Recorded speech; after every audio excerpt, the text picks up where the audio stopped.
Swag से करेंगे सबका स्वागत. Assalamu alaikum, namaste, sasriyakal, adab, kimanacho, kasakai, and welcome to Chai with Munna, presented to you by Jaffrey Sports Club. Swag से करेंगे सबका स्वागत. Chai with Munna will be a series of interviews with the most bona fide legends of the game. We'll see how they left their footprints for us to follow. We'll see what makes them tick and what makes them click. Full of fun and musty, only on Chai with Munna. Swag से करेंगे सबका स्वागत. As all good things come to an end, so is the first season of Chai with Munna. Thank you for all your love and your support. We couldn't have done it without you, the viewers. Now sit back, relax, grab a cup of chai, some mandazi, and enjoy the season finale. Oh, by the way, our next guest needs no introduction. Some call him the Wall. Some call him the God of Defense. And others just call him the best generational player ever to play this game. With 70 plus championships, he's truly etched his name in the history of volleyball. So sit back, enjoy the season finale.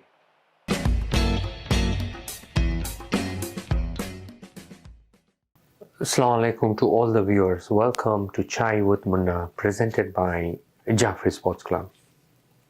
My guest today is known as Wall of Defense. His serves are known as Emirates. And he says, "Main huna," to lift up the team. And how's the Josh? So viewers, अपनी कुर्सी की पेटी बांध लीजिए, मौसम बहुत बिगड़ने वाला है. Please welcome Hasnane Gigi Merali Jr. Hasnane, please come in. Thank you. How are you, sir? Good. How are you? Everything okay? I'm good, but I'm not gonna do this interview Why? What happened now? because you sing for everybody, Uh-huh. and you're not gonna sing for me, and I can't do that. Who did I sing for? You sang for everyone. Okay, so I'm going. No. No, I'm going. Wait. I have something for you. Okay. चल मेरे भाई तेरे हाथ जोड़ता हूँ तेरे पाँव पड़ता हूँ चल मेरे भाई. All right.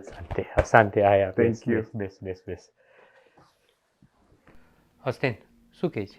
શું કહે છે બાપુ? ફાડી નાખે. તું કેવી રીતના છે? All right, છે બા. All right. Thanks for coming, man. Man, it's a privilege. Thank you. It's a privilege. Thank you. Can we start with Surah Fatiha, please?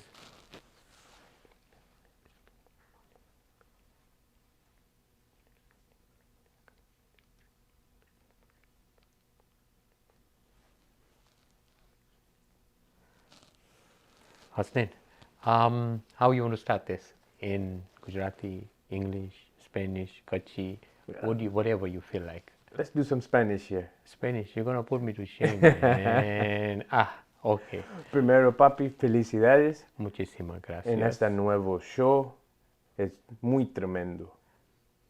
Muchísimas gracias, papi. Pero yo llego por la chai. Yo escucho la chai es la más rico y la más maravilloso en el mundo. Ahí está, chai está ahí. Ok.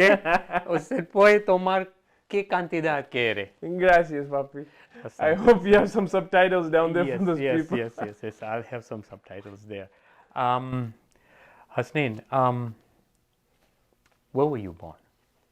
Dar es Salaam, Tanzania. Dar es Salaam, Tanzania.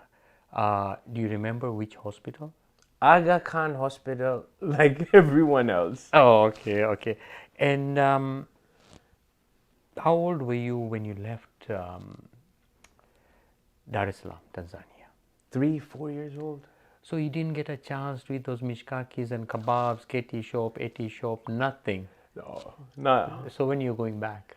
Inshallah soon. Eh? Inshallah soon. So when you left from Dar es Salaam, I guess you were so young, okay? So where did you head to? We migrated to New York. Oh, welcome to America. Welcome to America. New York where? Queens? Queens. So you should know you should know. What do you call pizza? Which place is that? Singa's. Singa's Pizza. Yep. Yeah, we moved to Queens, the most fitting place for a king, right? Yes. Yeah, but yes, Singa's was staple food for us at that time. Yes. It yes. was. We lived off of it. In New York, did you play any volleyball? No, I didn't. I was too young. But Papa was taking me to the New York Union practices. You guys were the founding members of New York Union. So I was that little kid on that court running around grabbing the balls. And I saw everything and anything over there. Do you remember any players at that time? I know you were young, but do you remember any players at that time? Yeah, Marhum Johnny was there. Yes, Johnny was our captain. Yep. Yeah, Raza Manji was there. Yep. Bode was there. Marhum Yakat Fazali was there.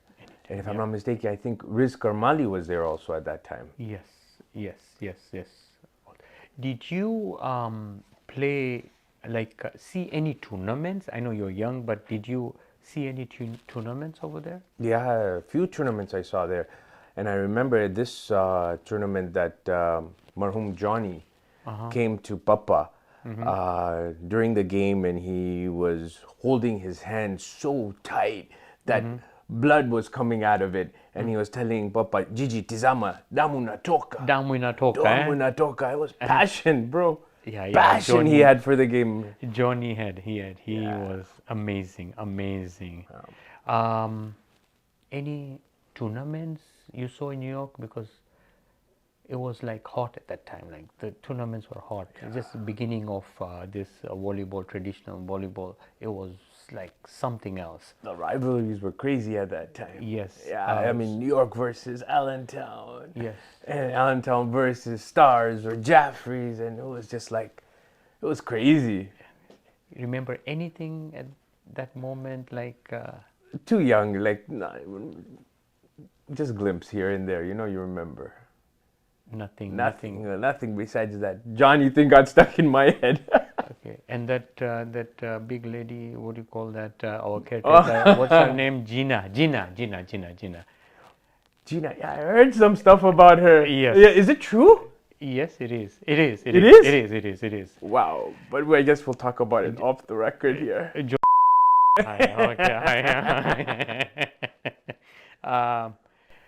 So how did you end up in Toronto, Canada? Oh yeah, we moved to Toronto. How old were you? Maybe 7, 8-ish. I was, yeah. Papa decided that it'd be a better lifestyle for us here in Canada, so we made that move and moved to Toronto then. Oh, okay. And how did your volleyball? How did you start playing volleyball in Toronto? And how old were you? Around, again, 7, 8 years old. Mehboob used to take me to the backyard, and I used to throw balls for him, and he used to hit it. So you were throwing balls to Mehboob. Okay.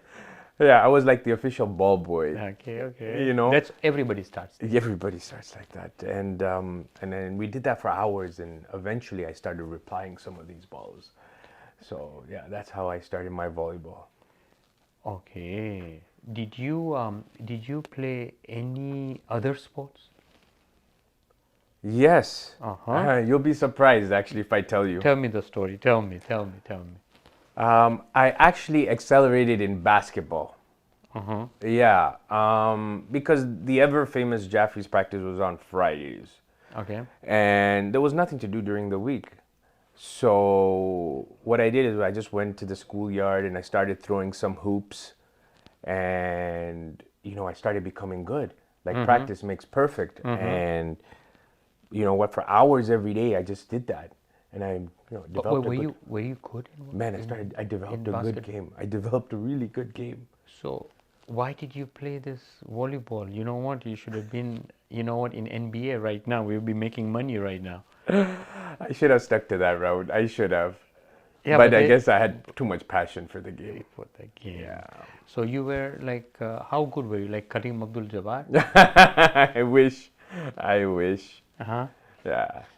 But so you picked up volleyball, okay? When did you seriously play volleyball? Like at what age?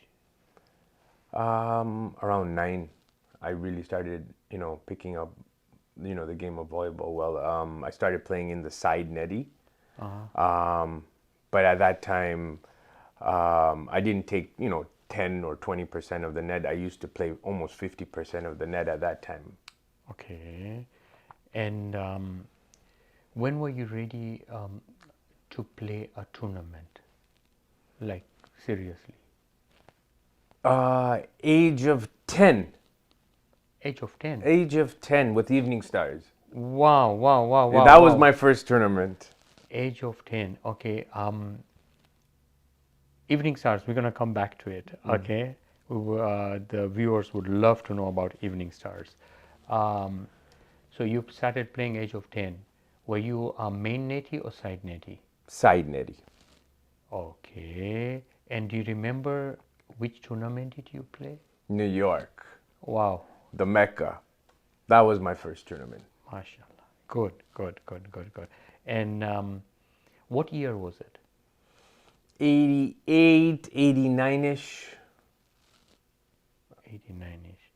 So you were the youngest player at that time? No, actually, there was one that was a couple of years older than me, Mustafa Jaffer. Mustafa Jaffer Musti from Allentown. Yeah, at that time he was actually playing for New York. Oh, is that right? Yeah, so he's a couple of years older than me and really good friend of mine. And we're the two of the youngest players at that time. Okay. So Hasnane, now tell me the story about Evening Stars. How did it start? What happened was the youngsters decided just to move on because they weren't getting a chance to play in the A team. So they decided to open like a sister team, and so at least they can get a chance to play. Okay. Now, when did Evening Stars start? What year was it? 88, 89-ish again. Good. And I guess you guys split it from Jeffries. How many players left from Jeffries to Evening Stars? About 8 or 9 of us left. 8 or 9? Yeah. Okay. I left. Mehboob was there. Mamadi Makoti, he Okay. left. Tanvir Kara, Aju, Irish Abdul Rasul, and if I'm not mistaken, Raza Danji was there at that time also. Okay. Now, you guys started practicing with Jeffries or went to practice just you? We had our own practices on Wednesdays, Okay. and we practiced with Jeffries also on Fridays. On Friday. So you guys were in a good term with Jeffries. Yeah, definitely. So tell me the first tournament, where did you guys play? First tournament we played with Evening Stars was the United Stars tournament. United Stars Yeah, tournament. September, Labor Day weekend. Okay. We reached the finals and we lost to RKs, Golden Eagles. Oh, RKs. Yes, in the finals. And I bet you that time Raza Bhai was there, Marhum Raza Bhai. Yes, Marhum RK was So there. he was at his prime? Oh yeah, Eh? oh yeah. I think Raza Bhai was always at his prime. Always. So you guys lost the finals. Yeah, I didn't play that tournament. My first tournament was in New York. Okay, The okay. Mecca. Tell me about New York. New York. Yeah, what happened was Aju was the primary netty at that time, and he got injured, Okay. and so they didn't. At that time, there was no double netties. Okay, It okay, was only one netty playing at that time. okay. So I was playing in third line, Uh-huh. and they just, after Aju got hurt, they just said, "Okay, go and play," because there's no other netties. So they just threw me in there. Wow. Yeah, at the age So, of so where 10. were you? Third line? Third line, Oh, third okay, line, okay. yeah. And they just threw me in there because there was no other netty. Okay. So, and that was my first tournament. That was my first experience. Wow, Yeah. wow, wow. Any memories on that? Like, did you guys win? You played against home, but Jeffrey there. Jeffries is always there. Yeah, I played against all the big teams at that time. New York, Allentown, Stars. They were all there at that time. I was privileged enough to play in front of the best netties at that time. You know, Arif Huda, aka Yes, yes, yes, Rambo, yeah, Rambo, Rambo. Yep. Rambo, Kade, Wow. Muslo, Mahmouda Mercy. Wow, wow, wow. Yeah, so they were, great. So we got to play against the best at that time. So those seniors, how did they treat you? Like you're Changu Mangu, No, they were actually coaching us, especially me when I was playing in the net. They would tell me, Hasnane, lift like this with your right hand, lift like this with your left hand. And no, they were really helpful. And I thank them for that. Thank you. Excellent, excellent. How many tournaments did you guys win in Evening Stars? 10, 11, 10, 11, right? And how many years did you guys play? 4, 5 years. That's a lot of. That's That's a a lot. lot of. I mean, you guys. What was the best win on those Wow. 10, 11 The with best one. Evening Stars? I think the best one was the 10th anniversary of New York. It was in the finals, Evening Stars versus New York in the finals, Mehboob versus Najaf. Wow. Uh-huh. Yeah. And we won the first game. And the second game we took off. And at 14-7, Mehboob hits this ball. I'm talking about, I've never seen a ball hit like that in my life. And he just went for it. Wow. And right to Najaf. And Najaf put his hand and the ball went up into the bleachers. Wow. Yeah. Game point 7, Mehboob goes to Najaf. Najaf. Bop. Wow, wow, wow, Ah! wow, wow, wow, It wow. was an The epic moment. Wow. Wow, amazing. And I think that was the best championship we won, the 10th anniversary. So who did you beat in semis? Jeffries. Jaffrey, Yes. right? Yes, yes. No, yes. we let you guys go. You were young. Of Okay, course, so of at that course. time you Why guys- not? How was it playing? How was it play? Was it playing against Jaffrey's? Okay, your own brother on the other side. How was it? It was hard. Was It was really hard. I mean, anybody can attest to this, that whenever you're playing against your brother, you always want him to win. You know, whether he's older or younger, you always want your brother to win. And then here's your brother playing across you. It's really tough. It was hard. Yeah, thank God we merged again and started. Otherwise, you know what would be a war. A war.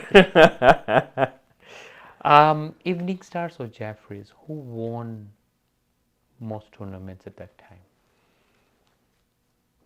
It was 50-50. 50-50. 50-50. Yeah. Whenever we reached the finals, it was either Jaffrey's would win or next tournament would be Evening Stars winning. It would just go back and forth like that. How did Papa and Mummy felt about this? Like while Jeffries and Evening Stars are playing each other, how were they feeling? Man, Papa would be like pacing back and forth. Like he couldn't watch. He just couldn't watch. And then I would remember Mummy in the stands, looking down, holding her tasbih, and it was. Yeah, but Papa was walking back and forth. Why? Stress. Stress. Stress, yeah. I mean, to see your two sons go at it, and he knew at the end of the day the trophy was coming home, right? But to see your sons going at it, I mean, the crowd loved it, but it's really tough for the family. It is. It is. It is. Um, okay. So who, mummy? I mean, was she voting for Jeffries or Evening Stars, and Papa too? Like, who was with Jeffries? Who was with Evening Stars? Papa was definitely Jaffrey's. Uh-huh. Yeah, Papa was definitely Jaffrey's, yeah, and Mom was definitely Evening Stars, I would say. She had me. Oh, okay. Yeah, yeah. She Okay, had we'll me. talk about it. Okay. Um, now the trophies, when we were bringing trophies at home, how was the Josh at that time? Wow. I mean, now that is something we should have taped. Those table, dinner, Dining. dining table conversations were sometimes getting intense. But at the end of the day, you know what? We were very grounded. We understood that, the trophy was coming home, right? So it really didn't make a difference at that time. And the arguments on the dining table, like what was it? Like sahani and plates were thrown around. What was it? We had few of those. We had few of those break at that time, but luckily, our parents were really neutral, cool, very cool. I mean, and they made us understand. Okay, it's a game at the end of the day, and as long as you enjoy it, and you live it, and that was it. There is a thing about mummy. Whenever we used to go out, like overseas, and we would call her, okay, and she would tell us that she's sitting on musallo and praying. Like, what was it all about? Yeah, I mean, like every mother, right? He wants their sons to win, right? And with mom, yeah, she was no different. I mean, she always wanted us to win, and she would sit there on the musallos for hours and pray for us that any of her sons would come home with the championship. It was beautiful. I mean, we live off our parents' duas, and we're blessed in that way. Yeah. Let's talk about Mehboob, the legend. Okay. Tell me something about Mehboob. Like, I personally respect the guy so much. Like, it was amazing. Mehboob is amazing. I mean, since he started playing, since I started throwing those balls to him, I mean, Mehboob has just been amazing and developed into an amazing player. His passion for the game, his knowledge, his IQ for the game, it's amazing. His shots he hits, like his son right now, Kizzer, how he jumps up and hits. Mehboob was hitting it from the ground. We knew that when Mehboob was there, we were safe. We can count on him for points. Whenever we needed points, we knew we can go to him, right? And that's Mehboob for one of the best centers ever to play this game. Tell me any memories about Mehboob. Like, I've heard so much outside about that jersey, the star jersey or something like that. What was it all about? Yeah, Because that was only in Evening Stars, not in Jaffrey's. yeah. Oh, yeah, Mehboob. He had this really, really ugly jersey. It was I'm sorry, Mehboob, if you're watching this, but you know what? It was really ugly. Okay. Okay, but we knew one thing. When Mehboob took off his Evening Stars jersey, and he had this Stars jersey that he used to wear. Like stars everywhere. Everywhere was stars, and there had a red stripe and a white stripe, and it was so ugly. But we knew that when he took off that Evening Stars jersey, and we saw that Stars jersey, and we knew we got it. It just Wow. became a lucky charm for all of us. So where is that jersey anyway? I hope he burnt it. Mehboob has to bring it back because right now we need it. Okay. Where would you rank Mehboob? Where would I rank Mehboob? Like at that time, where would you rank him? Or How was like? He's one of the top ones, but what would you rank him at? Top 3 center players ever to play this game. Top 3 center. That's Mebu. Okay, so we will take a short break and we'll be back soon. Thank you.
check it out. Check it out.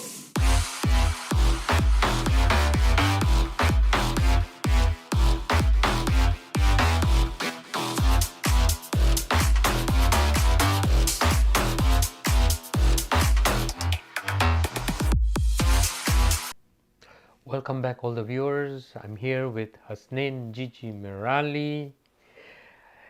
Hasnane, tell me how did you guys come back to Jeffries?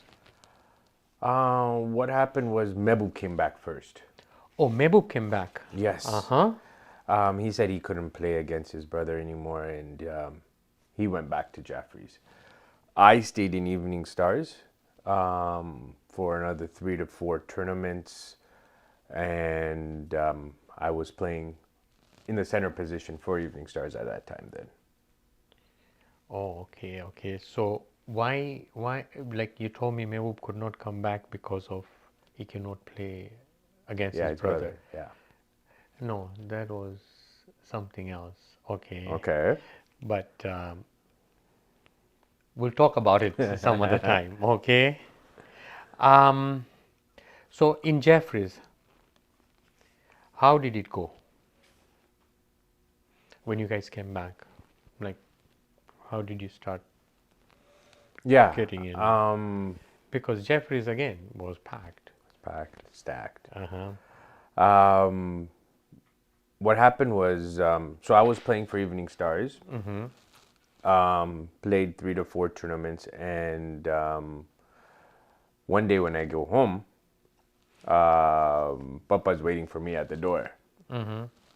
And he goes, Hasnane, I need to talk to you. And I was like, oh my God, I must have done something Kain wrong. kahi roche tu? Right? So I'm thinking of all the bad things I've done. So he goes, Hasnane, come to the living room. I want to speak to you. So all the way from the door to the living room, I'm thinking, man, what did I do wrong? What did I do wrong? And get to the living room, and Papa says, okay, sit down. So we sat down, and he goes to me, Hasnane, I've decided, and I'm thinking to myself, oh my God, he's sending me to boarding school now. That's it. This is done. But he goes, Hasnane, I've decided that you're going back to Jeffries. Just like that. Just like that. I was like, what? Like, you know, he caught me off guard. Like, I didn't know what to say. Like, and he's like, yeah, you're going back to Jeffries this Friday. You're going to practice. It's done. Boom. And the Friday came, and I had to go back to Jeffries. So you guys dissolved the team. Yeah, we merged. Again, behind the scene, there was something else. What was behind the scenes? Basically, it was me and Papa. Uh-huh. We guys brought you back. Wow. Okay. Now I That know. was planned. That was planned. Oh, it was planned. Yeah, it was planned. Wow. Because Jeffries was, iffy at that time, so we needed all the youngsters there back. When you came back to Jeffries, where did you play? Team A or Team B? Center? Where? I actually played for Team B. Team B. Team B. Because what Wow. happened? So Evening Stars, you're playing in Team A. There was only Team A, Uh-huh. and Jeffries. But wasn't it the same, almost the same team like Evening Stars? No, it was a bit different. What happened was the squads came out. Team A, Team B list came out at practice. So I'm looking at the Team A list and I'm thinking that I'm the new hot shot center because I'm playing for center for I played for Evening Stars. So here I am. I'm looking at the list and looking at Team A list and my name is not there. And then I look at Team B's name and my name is at the top. And I was like, I come to you with that paper and I'm telling you, okay, Muna, what's this? And you're like, it's paper. And I'm like, what's on the paper? And you're like, names. And I'm like, stop joking with me, right? Why is my name not on B? And not on A. Sorry, in A, right? And you go to me, okay, Hasnane, look at the list of all the players in A. Tell me if you're better than any of them. And I said, I'm not better than any of them. I'm as good, but I'm not better than any of them. So you told me that when you become better, then I'll put you in A. That's all. That's all. There was no favoritism. Okay, Team B. Your first tournament in Team B. Where was it? First Jeffrey tournament, B. Jeffries B. First tournament Don't was. tell me Big Apple again. No. It was in United Stars, the Labor Day weekend tournament. Okay. And that was where my first tournament was with Jeffries B. I was playing in the center position. Center. Yes. How old were you at that time?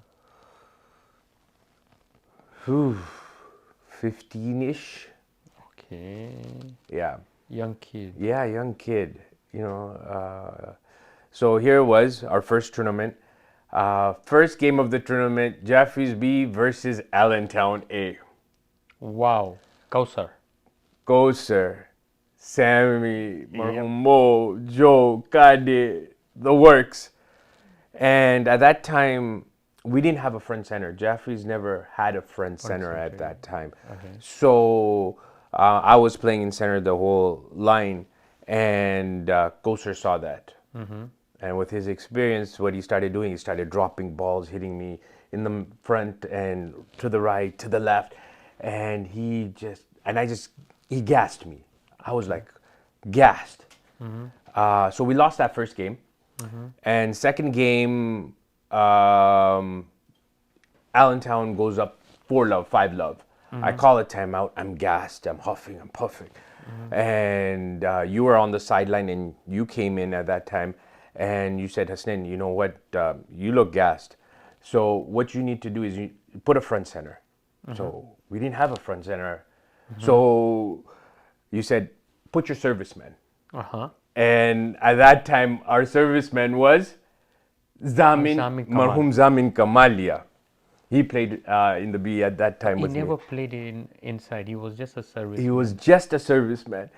And you said, put Zamin. And Zamin looks at you and he's like, Muna, have you gone crazy? Have you crazy? Have you lost it? Right? And Zamin used to talk, right? And Muna, and you're like, no, you know what? Just play there at the front, right by the net, as a decoy. Don't do anything. Leave everything for us to do after that. So the strategy worked. Yeah, Allentown saw that there was a front center there, and they stopped dropping me. So I was able to start playing my game, and we won that game. Wow. Yeah, I pulled it off. That was the first tournament. That was that first tournament, and we won every game after that. Got topped the pool because Allentown, I think, tied with somebody else, and you guys topped the pool on the other side. Yeah, so you guys got Allentown, and I got New York. And New York came with the young guns at that time. I think Kazim Fazil was there, and Freddie, and all the young guns at that time. So I beat New York. and you guys beat Allentown. And first time in history, Jeffries A played Jeffries B Wow. in the finals. Uh-huh. Yeah. So who won? I won the first game. I won the first game. And Jeffries A won the second game. And in the third game, I just trolled you guys. Is that right? I just trolled you guys on the third game. Wow, wow. Yeah. It was amazing. So No, it was his brother in front, so we had to let him go. I wish that was the case. But that was, and then Muslim Hashim at that time was the chairman. So Muslo comes up to me after the finals and he goes, Hasnane, what trophy do you want?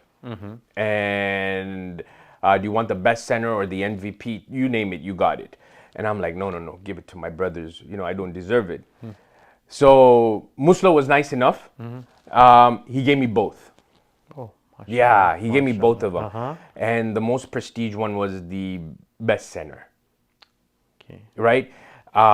Because over there, it was a floating trophy at that time, the best center. So I got to see everyone's name there. You know, Marhum RK's name, Kosar's name, your name, Mehbub's name, and all the great centers that played, and then my name. Oh. It was really nice.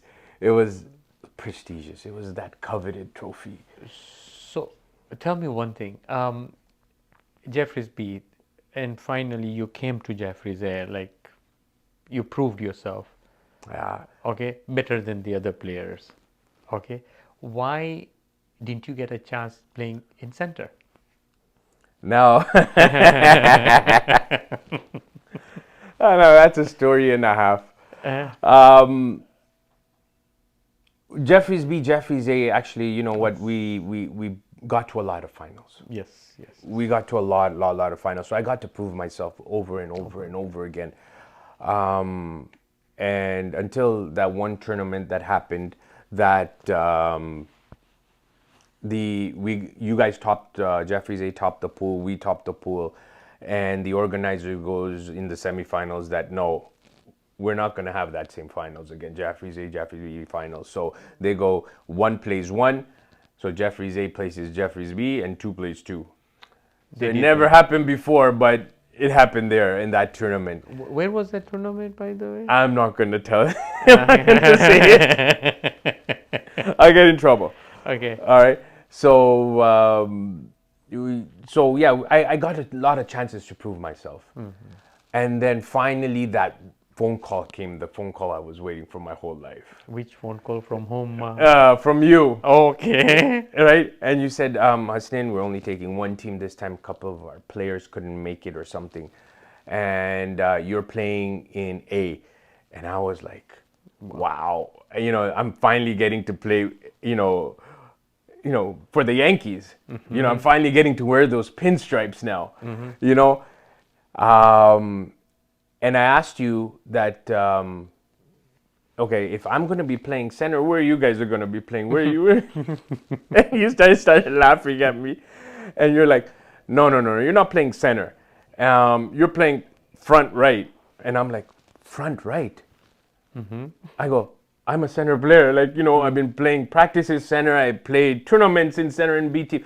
I go, no, I cannot. And you're like, oh, it's fine. I'll just take somebody else. And I'm like, no. I'll play. So that whole tournament, I played in the front right. Okay. And we won. And that second phone call came the next tournament. And you're like, okay, Hasnane, you're back on A. Okay, but this time you're playing front left. Huh? Yeah. So I'm like, wow. And that's when I realized that I'm never going to be Michael Jordan. Wow. I'm always going to be Scottie Pippen. Okay. But I said, Michael is Michael, but he cannot win without Scottie. That's right. Absolutely right. Right? So I told myself, as long as we're winning, the W's are coming in, the championships are coming in, you know what? I'm good in playing any position that I can play. Honestly, Hasnane, you know what? With your support, that's why we won that many championships. Thank you. Asante. Yes. Well worth Without it. you, would have been very hard. Who won? Who won the most? A or B? A. A won. A won. A won most of the championships. Now, I'm going to just shift a little bit. New generation, right now, what do you think the future about volleyball? It can be bright. The new Okay. generation can come, can take over. There is a bright future if there is that brotherly environment. Okay. If there is a safe environment for the kids to play in, right? Because a lot of these kids have moved on to other sports because they don't feel safe. Why? I guess because of all the hackling and talking, and a lot of kids just want to stay away from it, right? There's a lot of stress out there for these kids, whether it be in school, whether it be at work, whether it be at home. A lot of mental health issues. So there is quite a few things going out there, and they just don't feel safe playing the sport anymore. So, but if we make it into a safe environment, I do think that kids You will think come back. you think these new kids who are coming, like they want to play, would they like be interested? Okay, because they're choosing other sports the way you told me. But you think there is in North America that future? Yeah, I do think there is. I do think that these kids will want to play. I mean, they saw the passion for the game. They just gotta, you know what, we just need to feed them more and tell them that, you know what, it is a beautiful game. And once they understand how beautiful the game is, they'll definitely play it. Okay, good. Now we come back. We come back to your. Tell me the story about in Jeffries captainship for so many years. How did you manage that, and how did it happen? Taking out Munna from captainship. Oh boy. Oh, what happened was, all right. Every year we have our annual elections at that time, and for vice captain, secretary, treasurer. So what happened was that year I decided, okay, you know what, I'll stand up for captainship. Huh? Yeah. In front of Munna. I was young, okay? Oh. So there I was. I said, okay, you know what? I'm going to stand up for captainship. What year was that, by the way? I don't recall. Like how many years ago? Well, that was wow. Like how old were you at I that think I was 17 at that time? time. Wow, wow, Yeah, wow. So 17. 25 years. Yeah, Huh? I was 17 at that time. So I stood up, and at that time we had secret ballots Okay. that we used to write the names and then fold it and put in the center of the table, and then we used to, count all the votes. So at that election, when the votes came out, I got 3 votes. Huh? Yeah, only 3 votes. There was 24 players. I got 3 votes. Wow. And I bet you those 3 votes were you, Papa, Mehboob. Oh boy, was I devastated. You know what? Only getting 3 votes. So I said, you know what? There must be something wrong here. It was depressing. Getting 3 votes from your team, it was depressing. So the next week at the practice, I went and I spoke to some of the players. And they told me, Keston, the reason why you lost was because you haven't proven it that you can be captain worthy. What have you done to prove it that you're captain worthy? So I'm shocked. I'm like, I'm the, next thing, this, hot shot center, and, but that changed my game. Okay. That really changed my game, because I stopped thinking about myself and I started thinking about the team. You know, whenever somebody used to spill a ball, now I used to go and give them a high five and say it's okay. Then instead of screaming and yelling at them. So that really developed me into becoming a good player. So the following year, elections again, and I didn't stand up for captainship. And everybody just started nominating me for captain. Wow. Yeah, all 24. Wow. Everybody, no secret ballots, no nothing. Everybody just put up their hand and stand for captain. Yeah, and it was amazing because, you know, it made me feel so good. I mean, because, you know, I really started becoming a team player now. Okay. So it really showed me that, you know, where I reached. And you were gracious enough to move to the chairman position. So you moved to the chairman position and I became the captain at that time. Wow. Yeah. So you were the youngest captain. Wow. So tell me, tournaments back then, how are they? How were they then now? Man, back then was competitive. Like I'm talking Very about competitive at that time.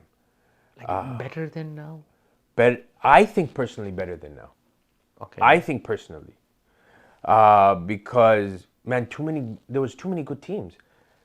Too many good centers, too many good teams. I mean, there was Marhum RK, Bhanji, Najaf, you, Hussein Rai, Abashid.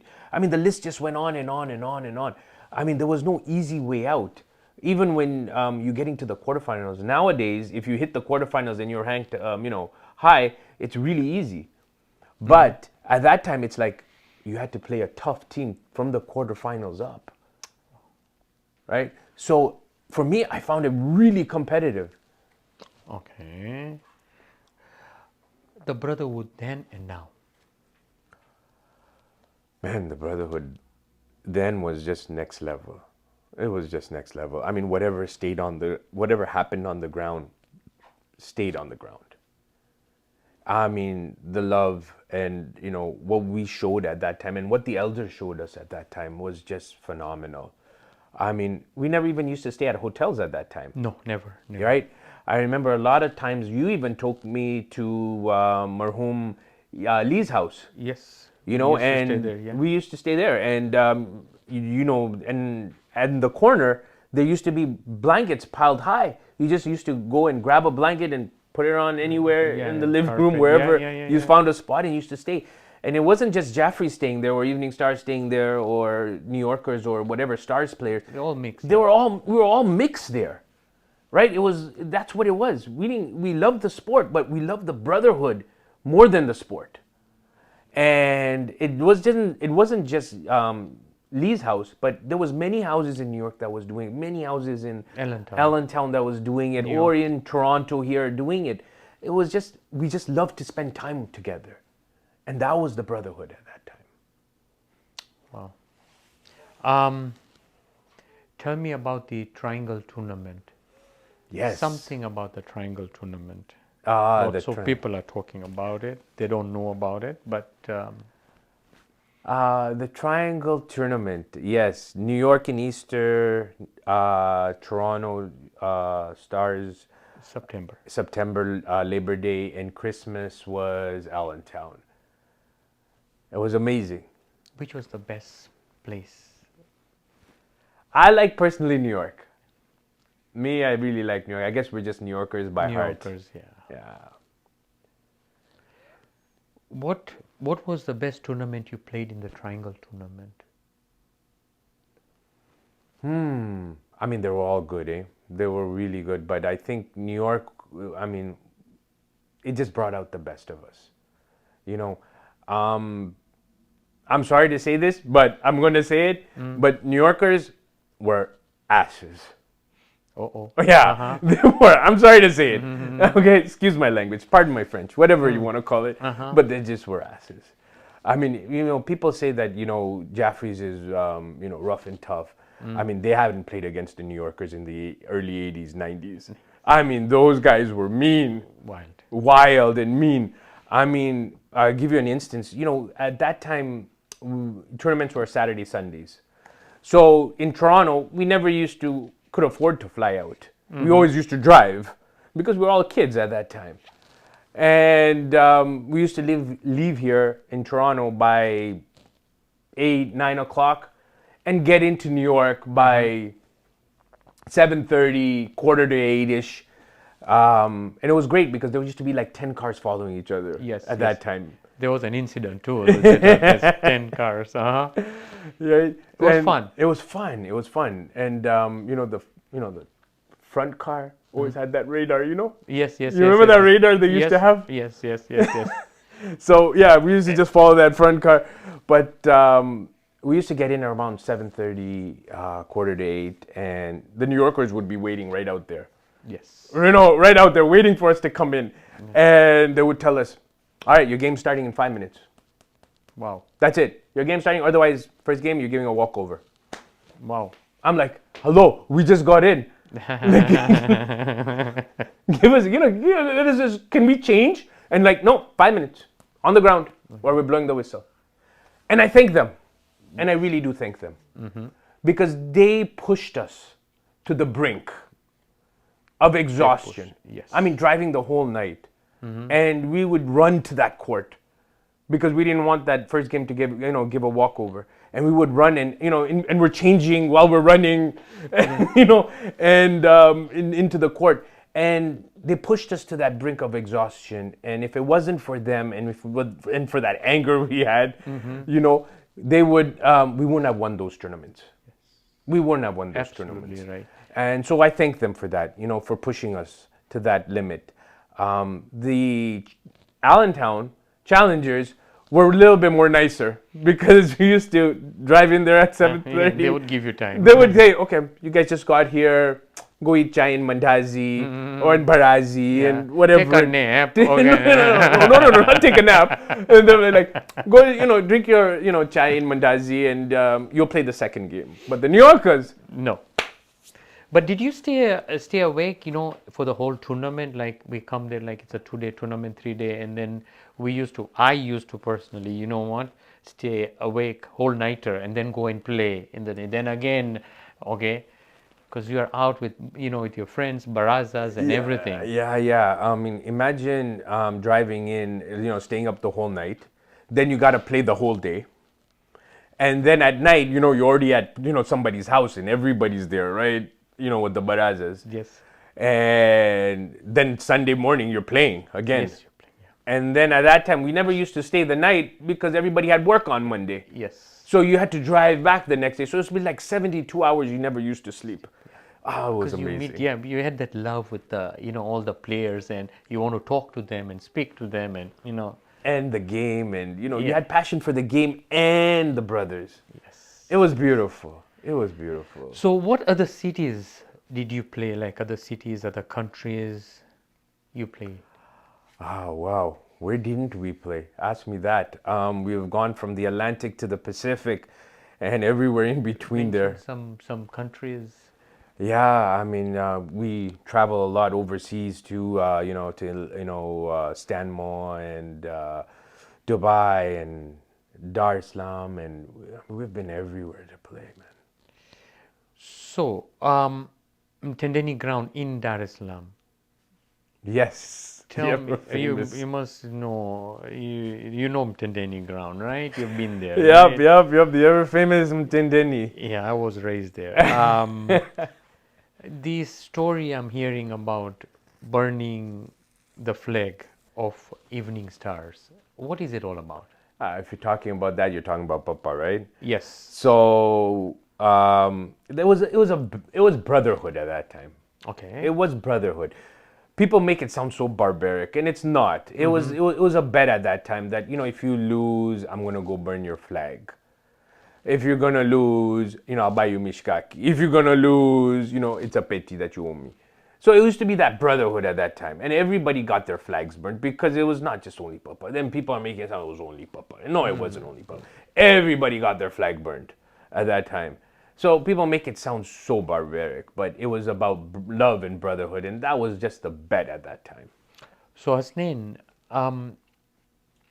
tell me, you've been to Mtendeni ground. Okay, tell me the experience in Mtendeni ground. Like, tell me some stories. Yeah, Mtendeni. I'd never played there, and we went to Dar for that tournament, and you took me there early, and you were showing me the school and the grounds and the court, and you used to tell me, you see these trees, people are gonna come and sit up there on the trees, and I'm like, yeah, right. And 1,000 people are going to be coming in, and I never believed you, right? So I was like, well, we'll see when it happens, right? So, but in the corner there, there was a brother chomaing, sumni sumni. Sumni, yep. So we went to him, and I think his name was Mumedi. I don't know what. So you started talking to him, and apparently he remembered you. I think he's been there for the longest time, and he remembered Papa and the stories and this and that. And you're like, Mumedi, minataka 50 sticks. Con sosi. Consortia, okay. And I was like, okay. I go, Papa, we're going to be playing soon. You're ordering 50 sticks, that's heavy. And you're like, yeah, don't worry. So here, Momedi is chomaing, the sumni sumni. And just before he finishes, he goes like this. And I'm like, he put his sweat on it. And I'm like, are you kidding me? And you're like, but see, this is the saucy. And I was like, wow. Anyway, so we ate, and we went to go play, and there it was. It started happening. Okay. People started going up onto the trees. Yeah. 1,000 people started to come in. Wow. Yeah, it was electrifying. Electrifying to play in Tendeni. Wow, what an experience. What an experience. What is the difference between Dar es Salaam, volleyball in Dar es Salaam, and over here in North America? Which one would you really play? It was, at that time, it was 2-touch over there. And here was 3-touch. I really enjoyed playing the 2-touch game. I really enjoyed it because, to hit a first ball is one thing, but to not hit the net is another thing.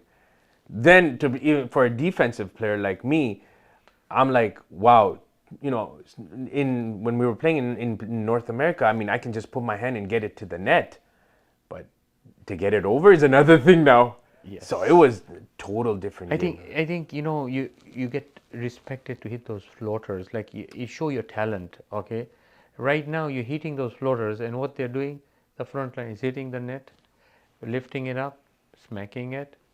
That's all the game is right now. Yeah. It's a very fast game, and the time before there was no time. Okay, right now.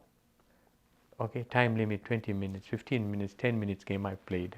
Okay, it's getting very it's not the same. It's getting I don't know if boring is the right word, but it's becoming very repetitive.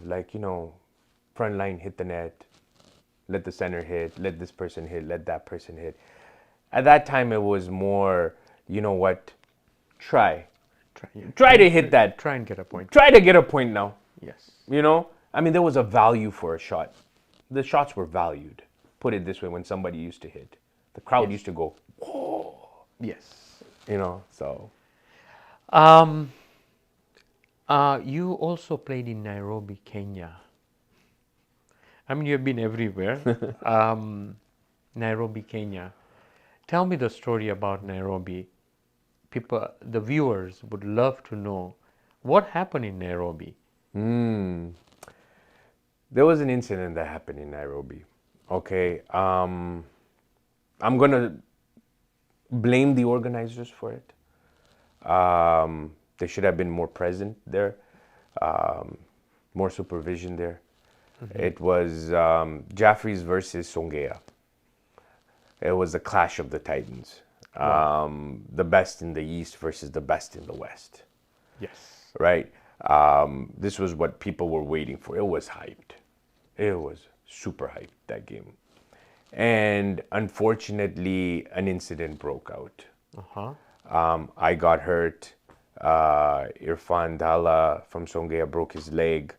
It was ugly, and it shouldn't have happened.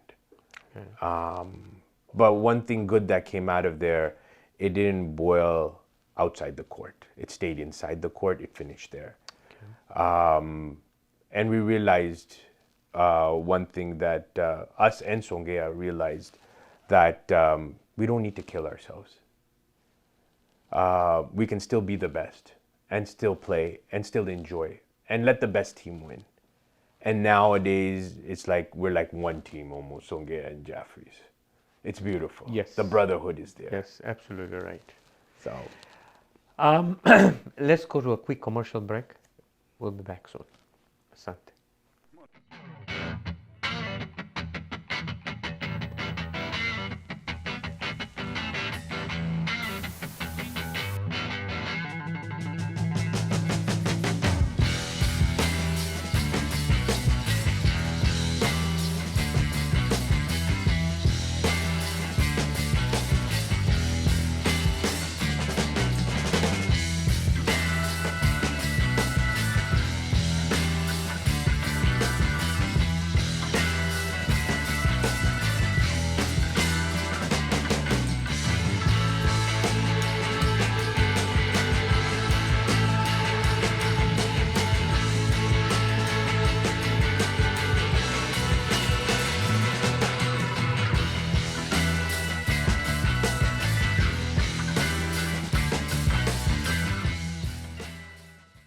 Welcome back, all the viewers. I'm here with Hasnane Gigi Merali Jr.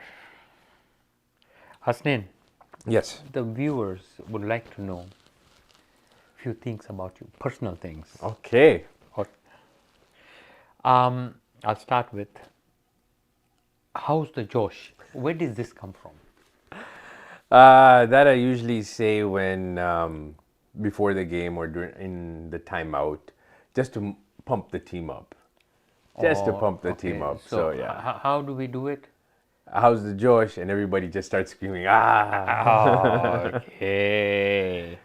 Now, when you take a point like service point and you say Emirates, what does that mean? Wow, yeah. If you see an Emirates A380 taking off, it usually takes off and then it turns. Okay. So, minute I see my services go across the net and turn, I call it Emirates. Oh, okay, It became swag after that. And also Mehuna. Okay, whenever you return a ball or take a point or you know what, you save a point, you say Mehuna. What does that mean? That means I'm there. And I usually say it to, the frontline player who, missed it or did anything like that, and I take it. So I usually tell him, Mehuna. Oh, okay, Yeah. okay. And this boom, boom, boom, what is this? Wow. That's not original, actually. Uh-huh. Yeah, I got that from Najaf. You got that from Najaf? How? Yeah. Najaf had this style that if he took, he was playing in the center position and he would drop the front line a ball and he used to go boo. Uh-huh. Yeah, and just be beautiful, like picture perfect drops, right? He used to do and get points from.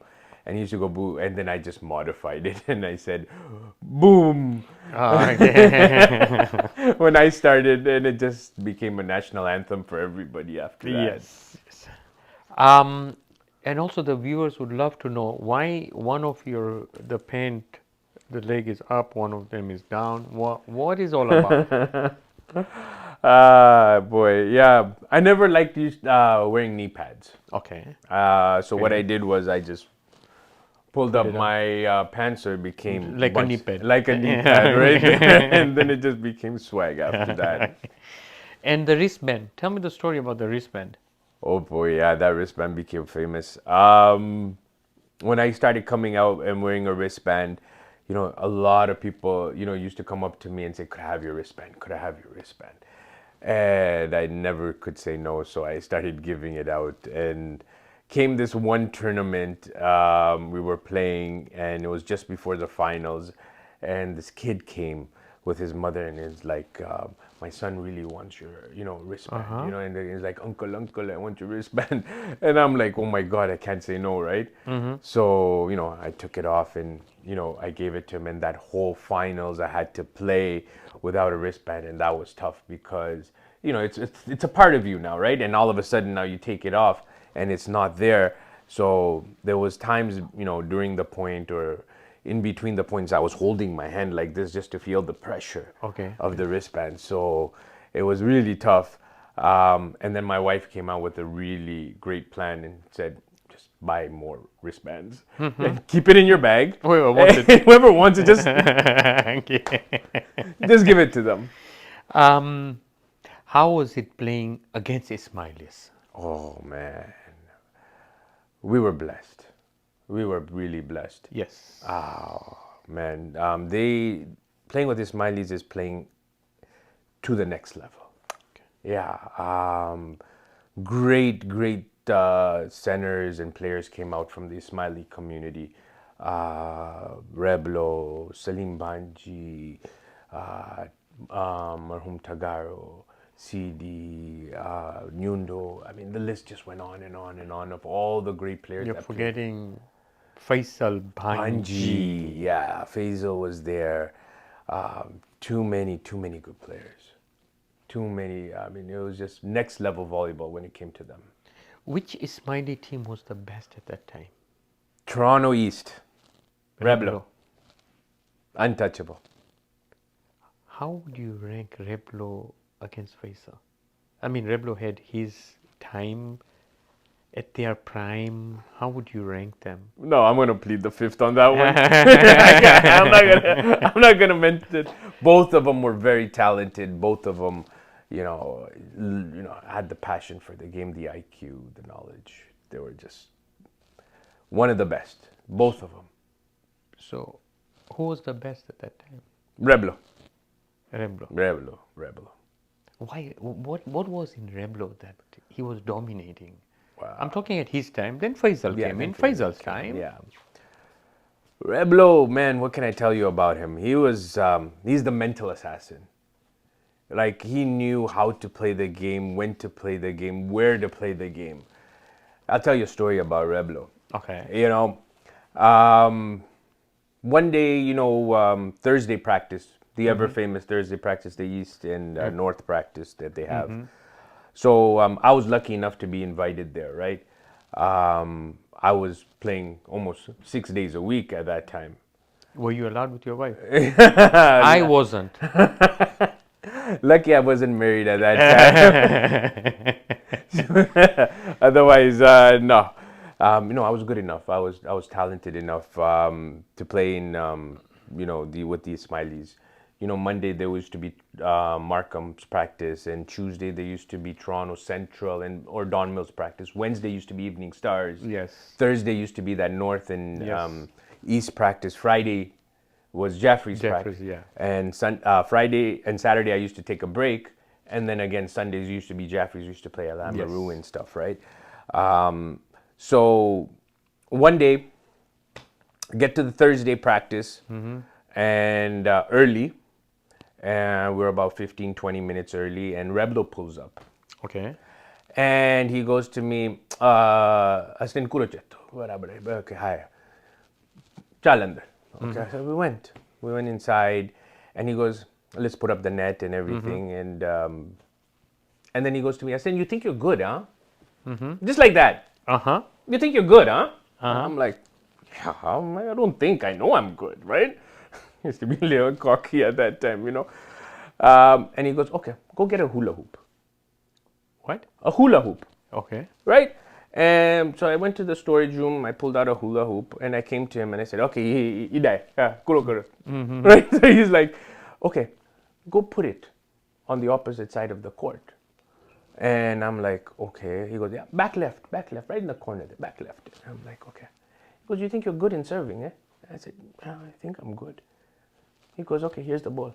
Go serve it, hit it. Hit the hula hoop. Huh? I'm like, okay. So I do it. Missed all 3 chances. He said, I'll give you 3 chances. Missed all 3. Move the hula hoop to the right side. Missed there. front, center, wherever. He put it all around the court. I missed all of them. Then he goes, okay. He goes, you think you're a good volleyball player too, huh? You can hit shots, huh? And I'm like, yeah, I can hold my own. So he put the hula hoop back there in the back left, and he goes, all right, I'm going to throw you the ball. You hit it there.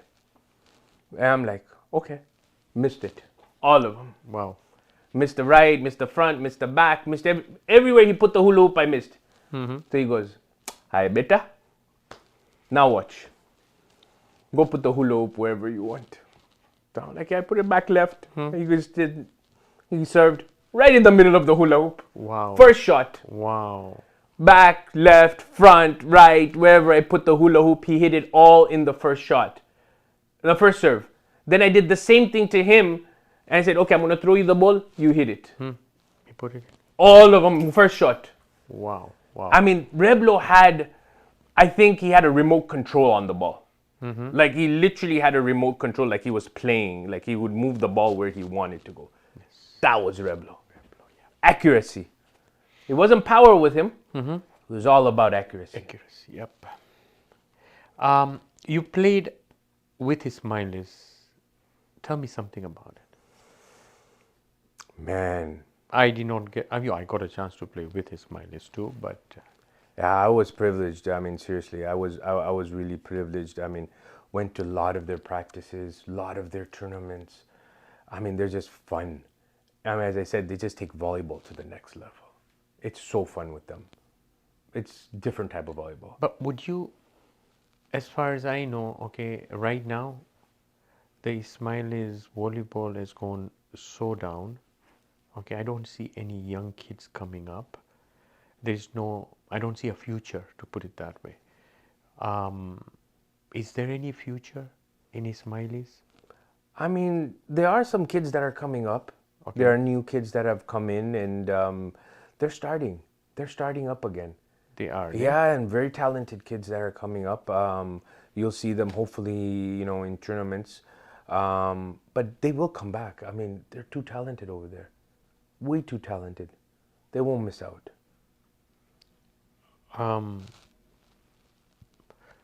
Talk to me about the GOAT himself. Faisal Bhanji. Yes. The GOAT. Yes. Man, what can I say about him? Incredible. Incredible kid. I mean, he had a heart of gold. Again, his IQ, his knowledge, his passion for the game. Next level. Next level. I'll tell you a story about Faisal. Our first tournament we played together. Okay. It was the CIG games. But before the CIG games, you have to play the Ontario games. And I got the go-ahead to play the games. In the games. So here I am. I'm waiting for Reblo's call because we always played with Reblo, right? Whenever, Jaffrey's never went, we used to play with Reblo. East, yeah. We used to play with Toronto East. So I was here. I was waiting for Reblo's call. Phone rings. It's Faisal. And he goes, oh, Hasnane, you got, permission to play. I want you to play for me. And I'm like, dude, I've never played with anyone besides Reblo. I can't imagine me playing, with anybody else besides Reblo. So he goes to me, no, I think it's time to change. Uh-oh. Uh-huh. So we had a long conversation and we talked about it. And I finally decided to go and play with Faisal. So I hung up the phone with him.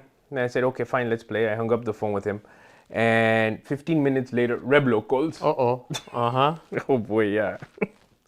So here's Reblo and he's telling me, Hasnane, you got the permission to play. We're playing. And I'm like, Reblo, I'm telling him, Bah, Maharaj, I'm sorry, but you know what?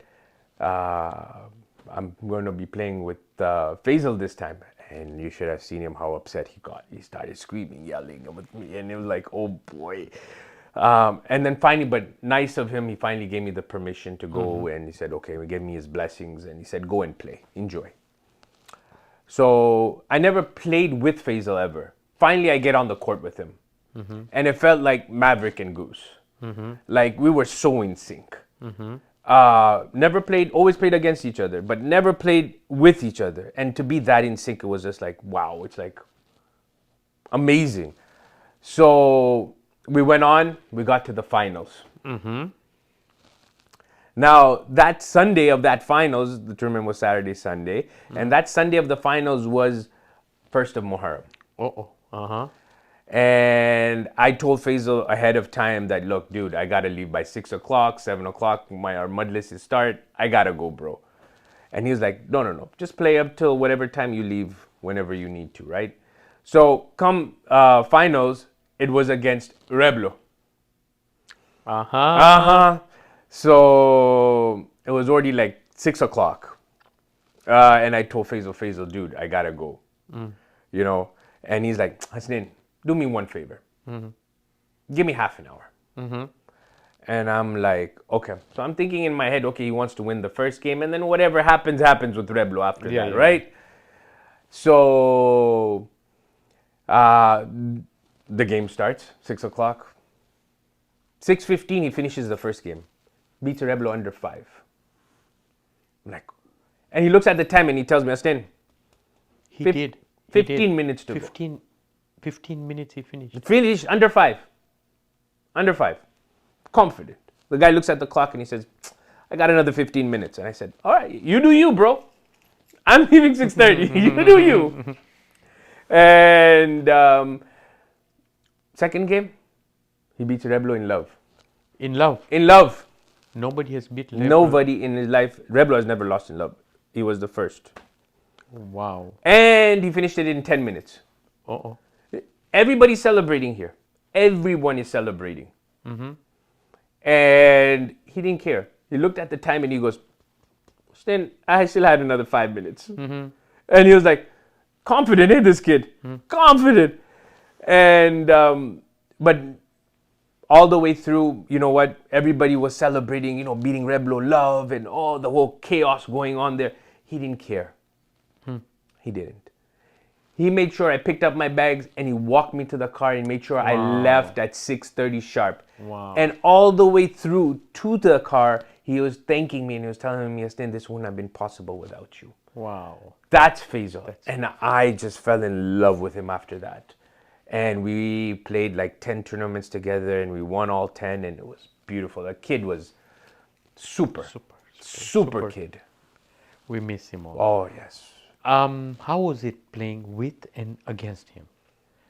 Like we played both. With and against. I love playing with him. I hated to play against him. I hated it because it was painful. It was painful. I mean, he just, he just choled us. Every single time, he just choled us. And I always asked him that question whenever, we meet. And I said, why do you do this? Why do you do this to us? And he is like, Hasnane, if I even give you guys a chance, I know Munna, he'll come back and he'll beat me. So it's better to just finish you guys off right there on the spot. And I was like, wow. I mean, how did Faisal change the game of volleyball? Faisal, I mean, that was, like completely 360. When Faisal came in, everybody wanted to be like him. He was the face of volleyball at that time. Yes. Everybody wanted to be a Faisal, right? Even the netties started to jump. Yes. Front line started to jump. Servicemen started to jump. Everybody wanted to start jumping because everybody wanted to just copy Faisal. And that made the game faster. It made the game much more faster. And that's how Faisal changed that game. I think Faisal started hitting in the net very often, and then again the ball comes in, you spike again and again. Yeah. Excellent. Yeah. So Faisal changed at that time the game. Okay, now let's talk about India. India is a notch higher now, because we played against India 2-3 times, and it's output Faisal aside right now, because India has come with power. Like power means precision and power. Yes. Okay. Yes. What can you tell me about that? Wow, India, love those guys, first of all. Great Yes. guys, great bunch of guys. Yes, yes, You know, yes. I mean, they're all Tapori, you know? Yeah, Tapori, yeah. Tapori, you know, Yeah. Bantai log. Yeah. But wow, what power do they come with? Their offense is their offense, but when your defense becomes your offense, you're just taking the game to the next level now. I mean, the speed, the pace, the accuracy these guys play with, they know where to hit the ball and they don't hit the ball out. That's the surprising thing with India. Come like It's this. just It coming comes like this. Like this. I've never faced those type of balls. I mean, it's I next mean, level I mean, volleyball. I mean, we are lucky. We're lucky. We got to play against them. We made new friends. Okay, like it's an experience of a life. Okay, if you love volleyball, okay, those are the teams to play against India. Yeah, and man, India just takes it to the next level. I mean, it's next level volleyball. And who's the best over there in India? Wow. Who you fell in love with? You fell in love with? Oh boy, I got a couple of good friends over there nowadays. India, I mean, we got Ankush there. Ankush, yeah. Oh man, what a front center, back center he is. And then we have our famous Superman, Pulchan. Pulchan. Yeah, Pulchan. So amazing. I mean, those guys are amazing. Yep. And they got a two-headed sword there with, I think his name is Vikram in the front there. Yeah, yeah. Right? So him and Pulchang, so it's the two-headed sword. You don't even know what to say. I mean, they have the future of volleyball there. Oh, yeah. Like the way I heard, you know what? Okay, they can, like, they have 80 teams just like that. They play every month tournaments and everything. They're enjoying themselves. They are. And recently, you know, we got a sister team there now, I heard. Yes. Yes, In fact, we've got Jeffries, I would say B or C over there. Okay, we can call them A. Okay? We can call them A. I don't mind them having the A title. I heard we opened Jeffrey's A there or whatever it is, as a franchise there now. Franchise there, yeah. Yeah, amazing. You know, and they won their first tournament. Yes, they did. They did, right? Yeah, they did. Yeah. Yeah, wow. Nice. How do you see? How would you like to see the tournaments organized today here in North America? Like, how can I tell you? Because right now, it's too, like, I would say, violent, or what is, like, how can you organize a tournament here with Shanti? With Shanti? Yes. Oh boy. I mean, the kids just need to understand it's a game at the end of the day, right? It's just game. It's just a game. We don't get paid to play. We don't. We don't. We have to pay to play, and it's just a game. Winning or losing doesn't really make a difference. It doesn't make a difference at all. I mean, it's just about brotherhood and coming together and enjoying the game now. But if I did have a chance to organize a tournament, I would organize a tournament with the top 8 teams. Top 8 teams. No time limit. But then... No nothing. But then what happens with those youngsters which are coming in? Okay. We can host a tournament simultaneously for them, right? And the winner of that tournament comes into the 8th position in the next tournament. You know, so you know what? I would like to see the top 8 go, and I don't want this, you know, time limit or, you know, any of that BS. I want to see these kids. I mean, I get to see their talent. Don't get me wrong; they're very talented, these kids. But I don't get to see enough of it. You know, 10 minutes, 15 minutes, game over. 7-all. Okay, this guy wins. I mean. And it's causing lots of problems. It is. It's causing a lot of problems, whether it be, you know, they want to go to instant replay, or they want to do this, or they want to do that. I mean, it's all, you know what, I'm just like, play it out. Go and enjoy. You know, I would love to see these kids, you know, they're jumping a lot nowadays. I want to see if you can do it for 2 hours. Go do it. Yeah. Do it. In fact, do it for the whole tournament, as much as you can. I want to see your talent. I want to see what you're made of. Yep, you're absolutely right. The brotherhood, okay? I mean, right now, honestly, if you ask me, I'm not interested in playing these tournaments. I don't know why. Okay, like the brotherhood is not there. Like it's just like a war out there. Yeah, they want to put, they want to put their leg on your neck and just squeeze it as much as they can. It isn't. There is no brotherhood out there. They try. They try to show it, but Yeah. I mean, behind their backs, they're like, it's just like, I don't know. I mean, it's a, I cannot say much. yeah, Okay, but it's better we don't. yes, you yes, know, yes, yes, yes. Yeah. So, but the kids should understand that it's a game. It's a game, and if you love the game, play the game with that love. Yes. It's a beautiful game. Right now, in the last 6 months, we played the original game 9-a-side. Then we went to play 6-a-side in New York. Okay, with a new formation, completely new. More like changing positions every point or whatever it is. Okay, and then comes in 3-a-side. We just played. Okay, there's so much fun. Okay, New York, we had so much fun. Yeah, we lost in the finals, but we had so much fun. What do you have to say about that, New York? New York was fun. It was real fun. I mean, Also the hospitality, the people were happy over there. oh yeah, because people heard about Jeffries, right? And they're like, "Who's this Jeffrey? Who's this Jeffrey?" They never seen. I mean, they've probably seen us, on YouTube or whatever if they've come to a tournament. But they really wanted to play against Jeffries, and they got their chance this time, and they were really happy about it. And they saw what game we come with. But that tournament was fun, to rotate, It shows how much talent is there. Okay, everybody can play those positions. Yeah, it does. Now that game shows that you're not just a one-dimensional player. Yes. Or you can't hide behind. Oh, I can be only center. Yeah. I'm in the center. I stay in the center. Yeah. Those centers came up and they started playing in the front line, and wow, some of these guys can play, and it's great to see them play in every position. But that game does really show that you're not a one-dimensional player. Yes. Yeah. Now comes in another thing like 3-a-side, 4-a-side. We call it backyard volleyball. Backyard volleyball. That you need the stamina, you need everything. How is that? Like, what do you look the future? I like the backyard volleyball. That was real fun.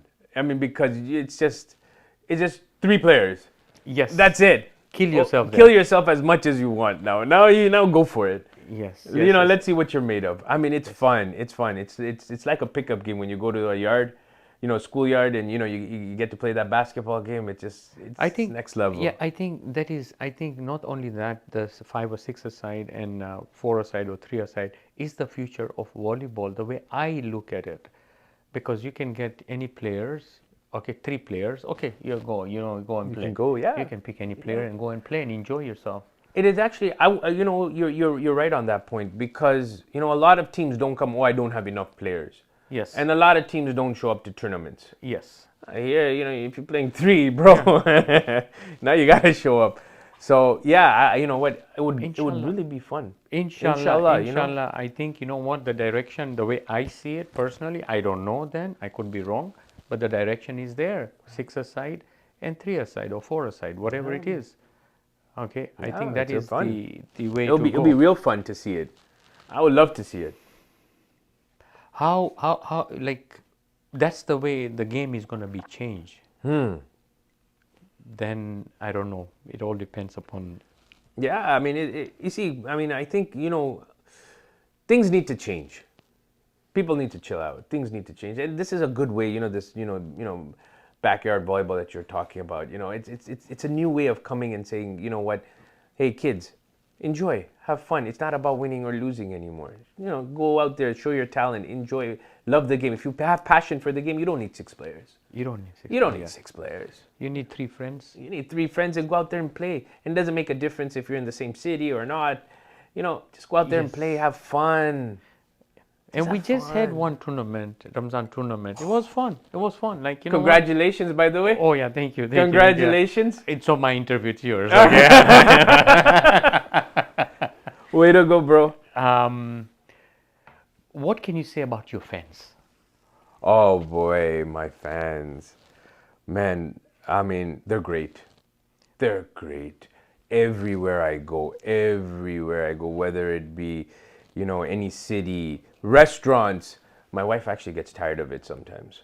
That's why we stopped going to Indian restaurants now. Because somebody comes up and is like, "Could I take a selfie? Could I get an autograph? Could I do this? Could I do that?" So we stopped going to Indian restaurants. But it's amazing; they're everywhere, and it's the good thing about them is they enjoy your company. They want to come there. They want to take that selfie. They want to take that autograph. And you know what? I love them. I get them across the world, and they're just great. Best compliment you got from your fan? Best compliment, actually, you know what? I'm going to tell you. Actually, the best compliment I liked was Reblo. Yeah. What did he say? Yeah. It was a finals, just before a finals. It was Jaffrey's versus East. And we were in the parking lot. Me and a couple of my friends were in the parking lot, and Reblo passes by, and I'm like, "Reblo, ach." So I was really little ignorant, but he came. He was nice enough to come, and he's like, "Kuroi," and I go, "But see, Reblo, we're gonna beat you this time. I'm giving calling in front of everybody. We're gonna beat you this time."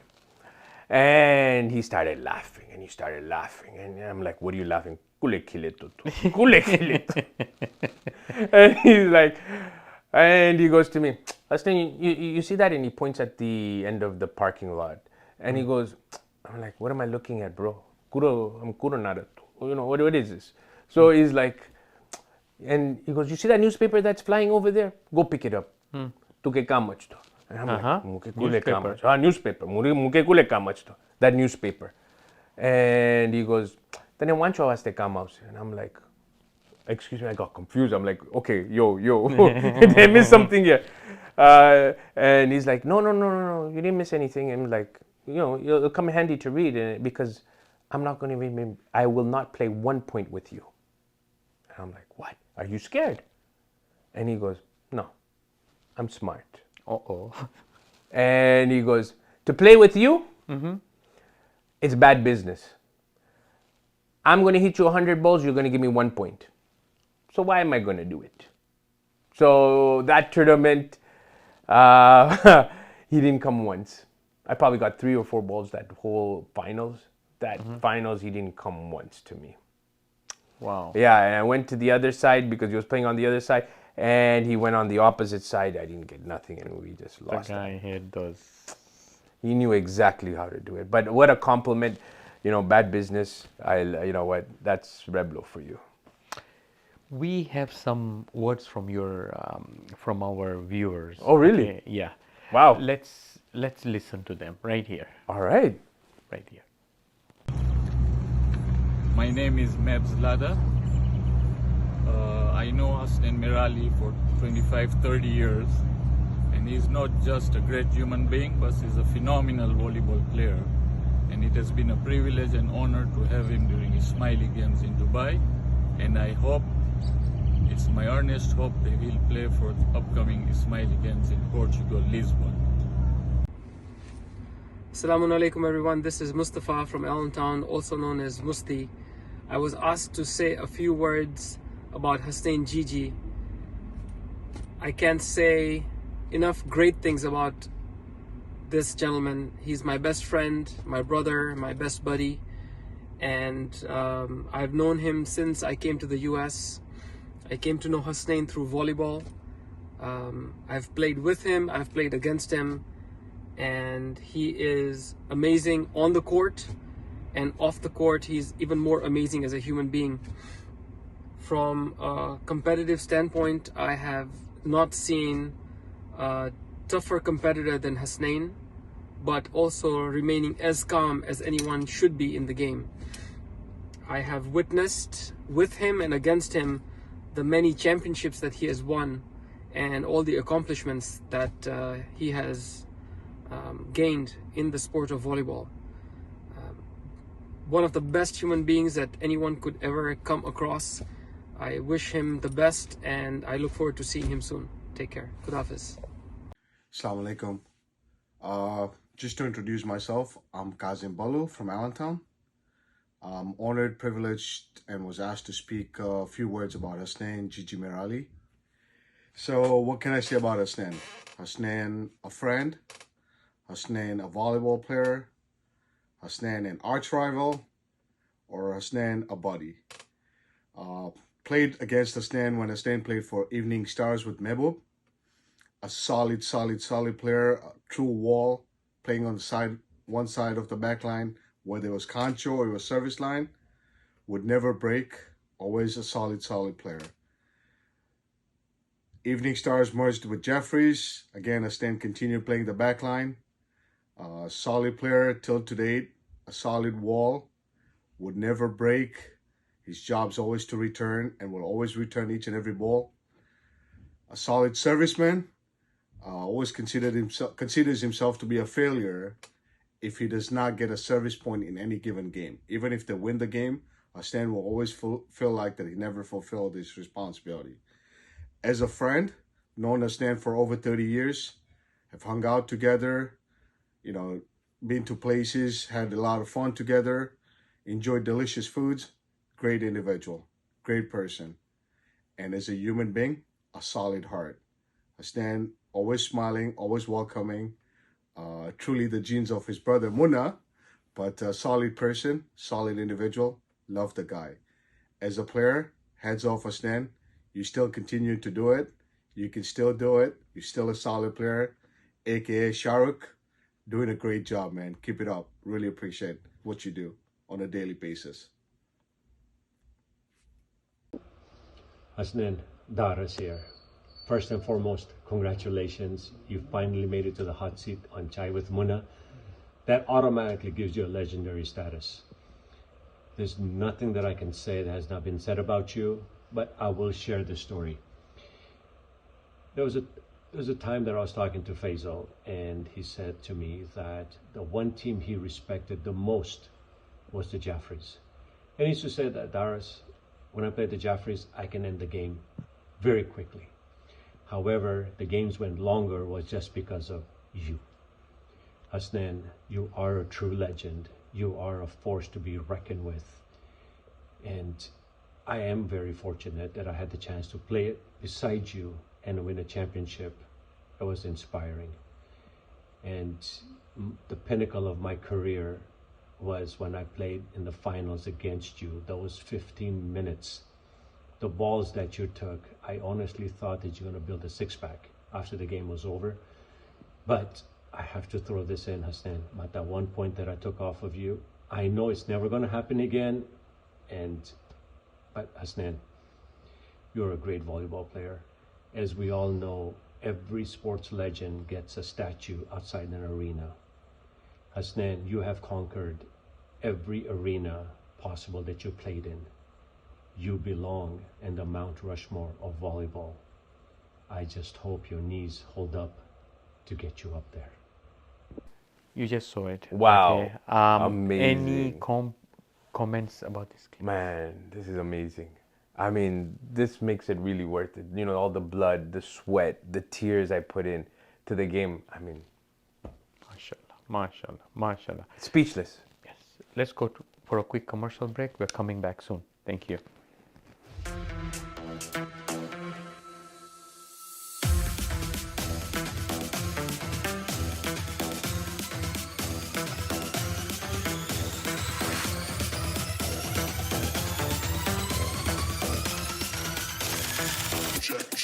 Check it out.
Welcome back, all the viewers. I'm here with Hasnane Gigi Merali. Hasnane, you Yes. okay? Badu barabar se? Man, the seat's getting hot, bro. Okay.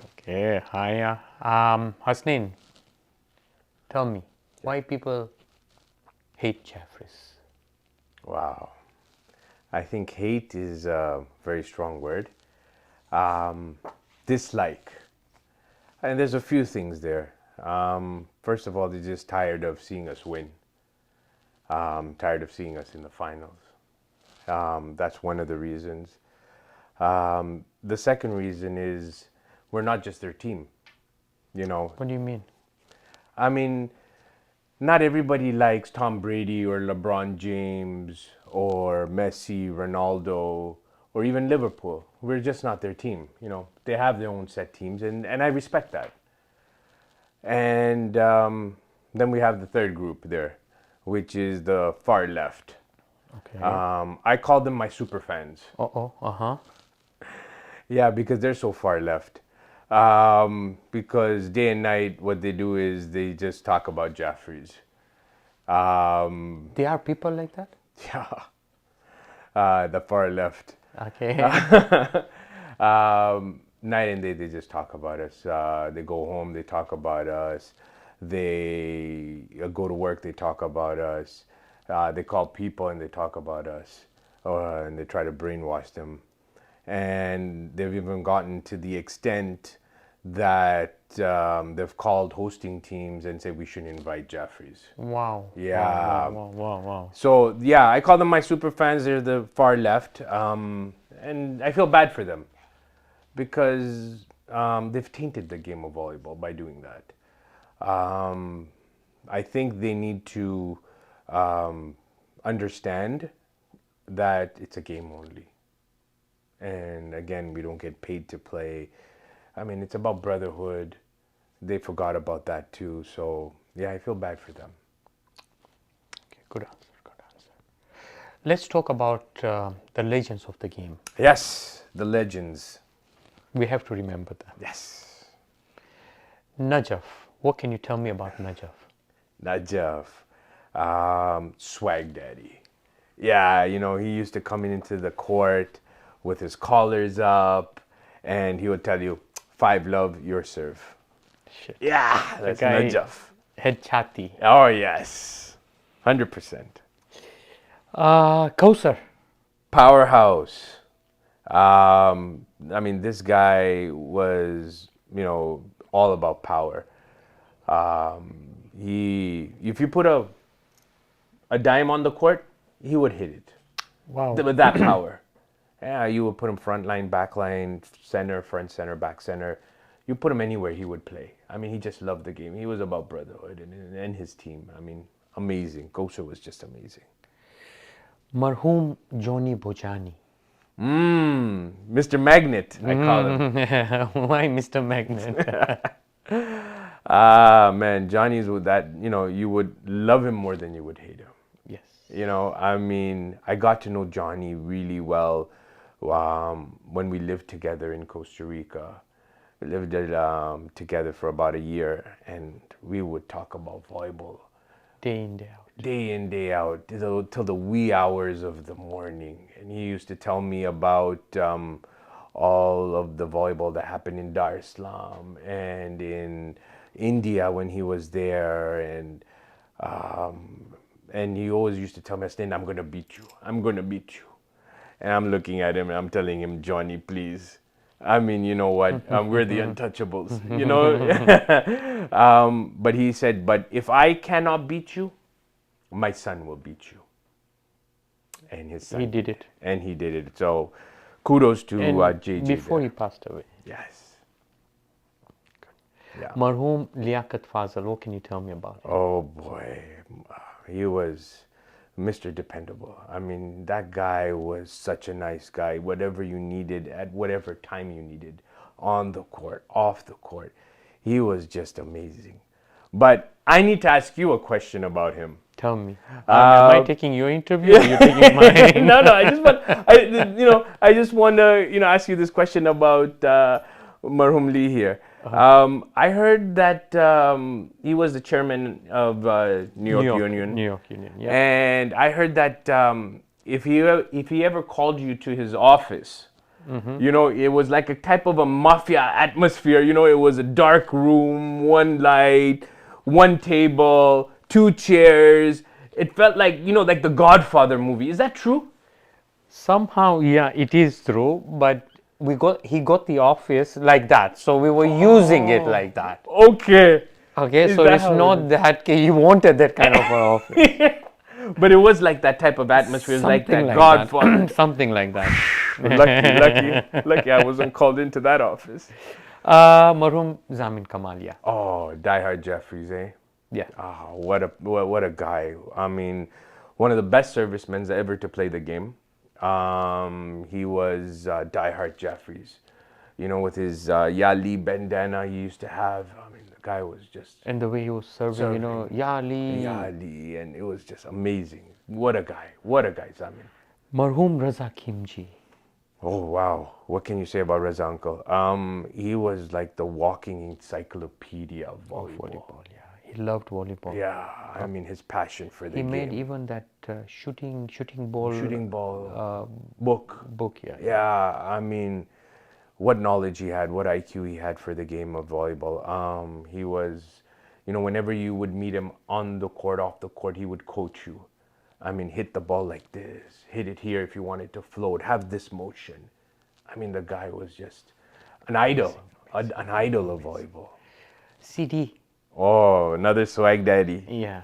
I mean, CD is all about swag. You know, his style class, the way he used to hit the ball from the side, and his diving and his jumping abilities. I mean, CD was all swag. What a player. I mean, the floats he used to hit. Oh, man. CD. Last but not the least, Marhum Tagaro. He also had a style. Oh, but yeah. Marhum Tagaro, one of the nicest guys you would ever meet. What a heart of gold also. He was about brotherhood. I'll tell you a story about him. When the first time I met him, I never played against him. I think he came for Gold Cup or something back in the days. And, you know, I was lucky enough to go to, you know, all these Smiley practices. And everybody used to tell me, oh, Tagaro achito, Tagaro, tane choli nakse. And I'm like, who's this Tagaro? You know, I'm the god of defense type of thing, you know, and, you know, who's this guy? So finally I met him in the tournament, and I saw his first game. And wow, was it intimidating to see him play. I mean, it was something. And right after the game, you know, we met in the hallway, and he was like, Hasnane. And I'm like, yeah, you know me? He's like, yeah, you know, and we started talking, and what a gem of a guy. I just fell in love with him. Like, he was just like, oh my God. Yeah. Like, he was just next level. we miss him. Oh yeah, we lost him too soon. Let's talk about the stars of today. Yes. I'll start with upcoming, I would say, is already made it there, Ali Asghar Allu. Wow, Orlando. Yes. Wow, this kid came up through the pipeline so fast. And I think he is the best center right now in the game of volleyball. Wow. Yeah, imagine, and he's still developing. So imagine how much talent this kid has. Yes. Yeah, I think Yes. he's the #1 center right now. Yes. I agree with you. Imran Walji. Class. He's the silent killer. He's the one that you call silent but violent. Wow. He's that type of guy. What a style. He plays with his brain. I mean, you know what? His demeanor, calm demeanor, you know, he's just too good. Too good of a guy. He's one of the good guys out there. Excellent. Not forgetting this guy, Khizr Merali. Tell me something about him. You play with him. What's about Khizr? Man, Khizr is, what can I say about him? He's the face of volleyball. Wherever you go in the world, the first person that pops up is going to be Kizer's name. He's the face of volleyball right now, and you won't get another one of a Kizer again. He's a generational player. You think Kizer would, I would not say rule, but be on top of there for the next 10, 15, 20 years? Oh yes, I mean Kizer, I would say is the next Faisal Banji. He has the game. He has that passion for the game. I mean, he has the IQ. He is, as I said, he's a generational player. You won't get another one of Kizer. Very, very few. Very few. Hassan Manekia. Hashman. Yes, from Orlando. Oh yeah. The netty. Wow. Amazing. Amazing. With his hair. Yeah. And everything. His style only kills me, man. He's like the Ranveer Singh of volleyball. I mean, amazing Hassan, kid. sorry, Hassan, you should look at Ranveer Singh. He looks like you, man. Tell me something Yeah, about him. he is. I mean, his style, the way he, dives for those balls and, those putty balls that he gets. I mean, this kid has done so good for himself. He's too talented. One of the best right now out there. Good. Keep it up, Hassan. Blue Brothers. Ooh, Stanmore. Yeah. Yes. Stanmore. Oh man, all three talented. How they are so synchronized and everything. They kind of remind me of us three brothers. Yeah. It's those Meralis remind me of us Meralis. Wow. Yeah. Wow. And who would you pick out of the Oh, player? No, I'm gonna Blue Brothers. No, I'm gonna plead the fifth on that one. I'm not gonna get in trouble with that question with them. They're all equally talented. Okay. I'll keep it easier for you. Okay. Okay. Us Meralis. Who'll be the top over Us there? Meralis. That's safest bet. Shane Darcy. Oh wow, Shane Darcy. One of the best front centers ever to play. Also. Yes. I mean, he doesn't have the W's or the championships. He doesn't get enough credit, but one of the best front centers to play the game. You should see his style, very clean player, hits it effortlessly. Amazing. Keep it up, Shane. Yeah, Keep it Shane. up. Keep it up. Keep it up. There are some players who are not recognized, and I would like to talk about them, or you tell me something about them.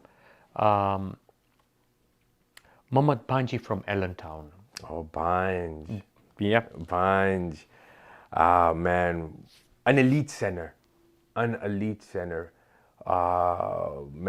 Hall of Famer. I think that guy is. I think he was trained by Jafari, if I'm not mistaken. He was playing with. He was playing with Yeah, him. he was and I playing. think Jafari did an amazing job with him to train him to be an elite center like that. Yes. Yeah, so. Same thing. Allentown. Ahmad Sumar. Oh, Marijan. Marijan. Yep. He sang that song for me. Which song? Oh. Kabhi Alvida Na Kehna. There's a story behind. Yeah, there is a story, but we won't get into. Tell me something about Ahmad Sumar. Man, Ahmad Sumar, one of the probably best front centers ever to play this game. I mean, and he developed to be a really good center player also. Yes. First class Hall of Famer. Again, he'll be on my first ballot. Amazing what this guy has done for himself. Wow. Yeah. Again, we'll go to Allentown. I don't know why. Only Allentown is coming up here. Semi. Wow. Man, he is like Sammy back in the days. It was a force to be reckoned with. I remember this one tournament we went to. It was Orlando tournament, and we played him in the finals, and we were coming off a 17 championship streak in the finals again for the 18th time, and Sammy, I don't know what happened to him. That was Orlando. Yes, it was Orlando, and I don't know what happened to him. He was like, it was like playing, possessed. That's how he was playing. Yeah, he was unbeatable. Unbeatable. I mean, if you're talking about his shots, his spiking, even his diggings were coming fast. He was opening our hands, and he just wiped us off the court there. It was amazing. Sammy was, again, he's one of those players that you only get once in a generation. Yes. Yeah. This player is not like completely, nobody talks about him. Fayaz Devji from New York. Freddie. Freddie. Wow. Nobody talks about him. Freddie, man, what a player. He brought New York up. Oh, yes. Freddie was, again, an elite center player. And we just played him in New York. In New York, yeah. Yeah, I mean, and wow, and when he was playing, I was just watching him. He has this really nice style. Yeah, style. That swing he has. Like, it's like, watching Nadal play. He's like that type of player. Like, amazing how the guy It's my Jan style. My Jan style. Yeah, amazing. Askar Shivraj. Wow, another great defensive player. Yes. I love to play with him. Because when you have two defensive gods there, right? It becomes much more easier, to play because we're pushing each other. Yeah, we got the chance to. Yeah, we got that chance to play, and we push each other to play better because you want to trump the other guy, right? Yeah. So it becomes even better for you as a player. You develop faster. So when we had Asghar there, it was like two defensive gods. It's like, now try to take a point from him. Yes. So yeah, amazing player. This guy, I don't know. You know what? Nobody like talks about him. He's from Dubai, okay, and he's Zafar. Zafar, yeah. Zafar Sopari. Zafar Sopari. Oh man, what a player! What a guy! I mean, excellent, jolly guy. Eh? Jolly guy and amazing player. Yes. He had his days. Oh yeah, he had his days. He beat us in the semifinals of the Supreme Council single-handedly in the semifinals. And what a nice guy! What a nice player! I mean, I hate his chants. Chili milli, yeah, chili milli. Yeah, and he goes brrr, and he goes this and Dubai, oi. Yeah. Oh boy, yeah, what a guy! Yeah. Mohsin Merali, they call him Mohsin Makote, from Dar es Salaam. He played for Jeffries, played for young Muslims in Dar es Salaam. Yeah. What can you say about him? Man, Mohsin, he was an elite defensive player. Amazing. I mean, his defense was just at the next level. And he was like the heart and soul of Jeffries, right? And still till today he plays, and it's really a privilege to watch him. Yeah, what a guy. Gem of a guy. Excellent. Good answer. Musaddiq Pardhan. I mean, he was with us from the old days till he stopped playing. Okay, what can you tell me about him? Die-hard Jeffries again. Musaddiq Pardhan, what can you say about him? Put it this way. His name was sketched in Jeffries' lineup on the left backside. Sketched. You couldn't move him. He was a wall. He was a wall. Rock wall, and that's it. Full stop. Drop the mic. That's it. That was Musaddiq Pardhan. If you can get your name sketched in the Jeffries lineup, back left, tournament after tournament, yes, you're the king. Okay, let's go to a quick commercial break. We'll be back soon. Thank you. Thank you.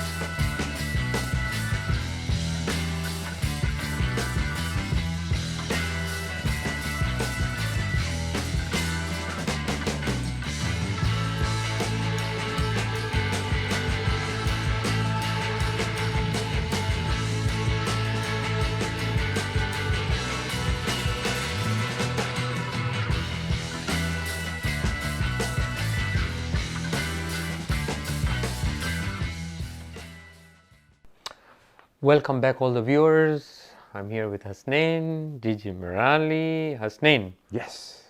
before we go with a rapid fire, okay, this one here, you have to earn it, please. But before we do that, Hasnane, can you tell me a shairi or sing a song for me? You see, in the beginning, okay, you made me do something over here, so please. Oh boy. You're actually gonna make me do this? Yes, yes, yes, yes, Oh yes, yes, yes. boy. It's called tit for tat. What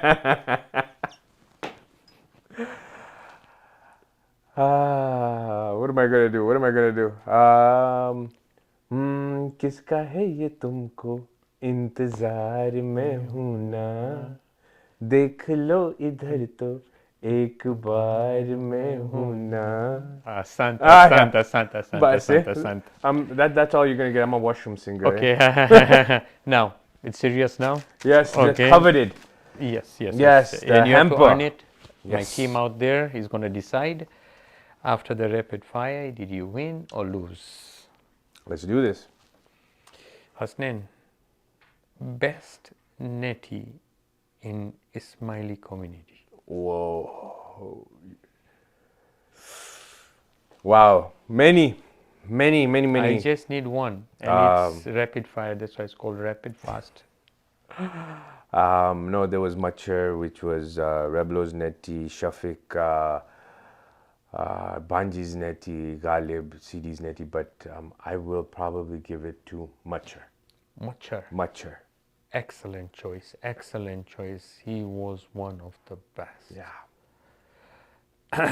In Kojas. Wow, there was a lot. Ishnashri.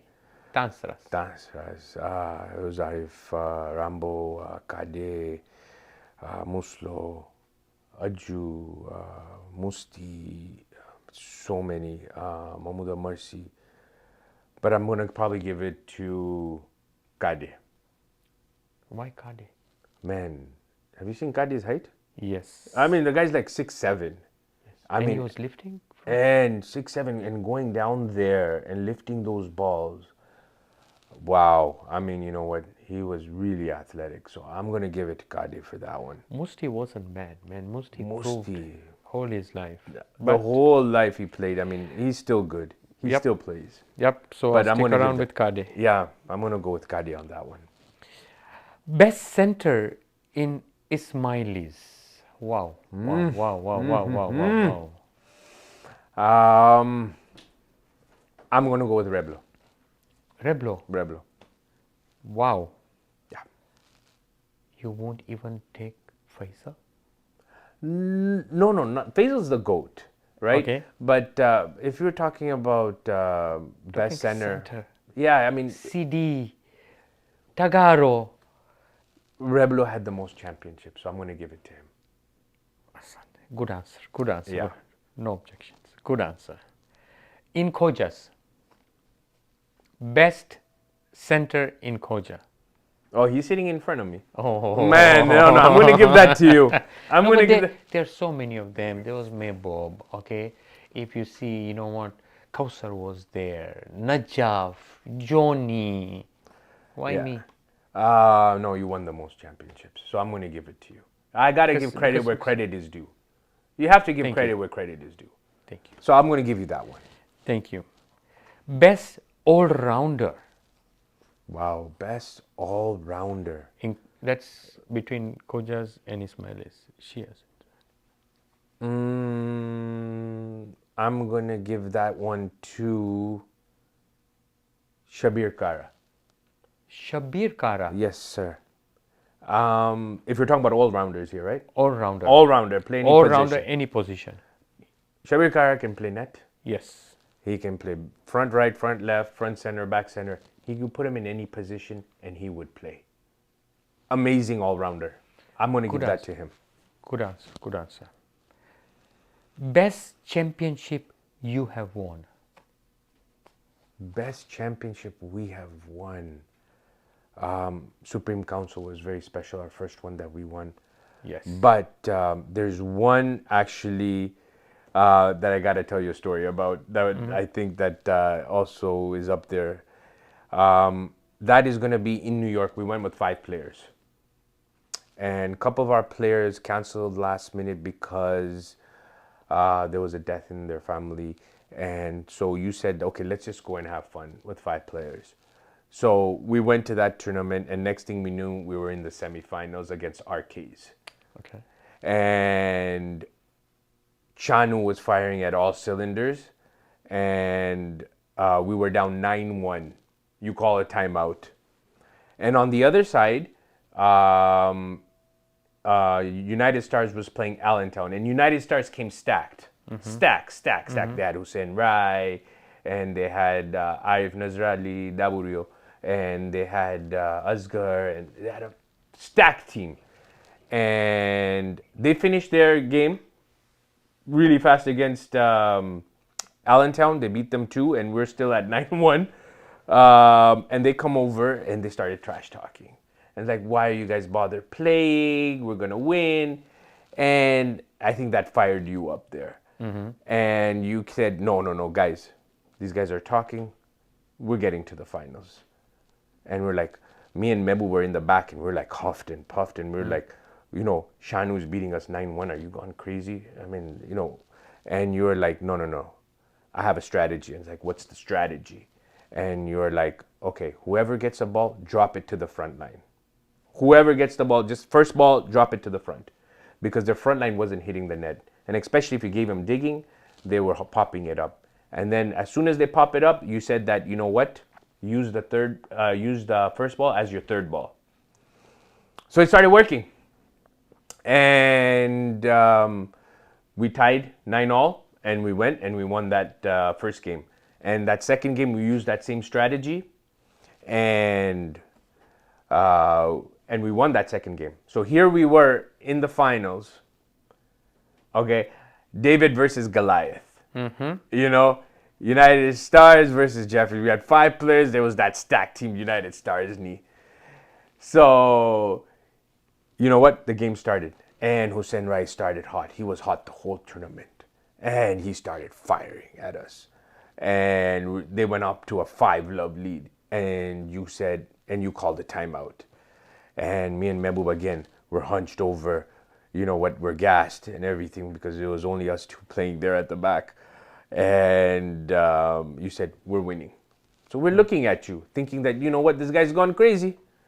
5-love, we're down against, this, mammoth team that we're playing. And you're like, no, start hitting on Hussein Rai's left side. We're like, okay, start hitting on Hussein Rai's left side. Okay, that's your strategy?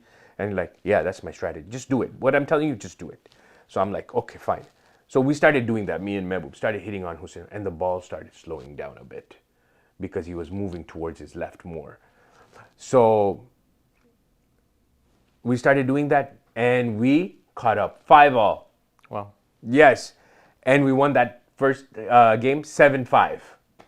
Wow. Yeah, time finished. Second game, neck to neck, still hitting Hussein Rai's left. Neck to neck. 7-all. 15 seconds to go. United Stars service. Last point wins. Uh-oh. So here we go. Rally starts. Time is finished. Last point wins. Then a golden point. And Hussein Rai hit one to Mehboob. And I have no idea how he picked it up. I have no idea. He dove and he picked that ball up. And he popped it right up to Hussein Rai. Now here I come right into the middle because I see Mehboob on the ground. So I was trying to cover him as much as I could. And Hussein Rai got that ball and he swung it to my side. And I dove for it. I missed the ball. Uh-oh. By this much. Uh-oh. This much. And the whole crowd erupted. Everyone's on top of me. I don't know what's happening. I thought they were coming to hit me because I missed the ball. Right? And then you come in like, we won. And I'm like, the ball was out by this much. Hussein Rai missed the ball by this much. And we won that tournament with 5 players. Wow. One of the best. I think that was one of the championships that was up there. That was special. Good. You're known as the god of defense. Who is as good as you? Wow, there was many good defensive players. There was Musadik Pardan, there was Asgar, there was Mohsin Mokoti there. But I'm going to give that one to OB from OB. OB from Allentown. He was good. He was good. Yeah, he was the answer. wall, he was the rock. And he always used to tell me one thing whenever we used to face each other. And it was like, Hasnane, you got to deal with Kosar and Sammy. I got to deal with Muna and Mehboob. Let's see who spoils less. Wow. Yeah, so I'm going to give that one to Obi from Allentown. Obi, Good choice. I mean, he's still young, but we want to see you on the court, man. Yep. Obi. Yeah. Come, man. Who's your mentor?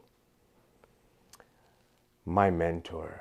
Who did you look up to? I mean, it was definitely my brothers, but there was one person there that, I really also looked up to, and that was Marhum Cabana.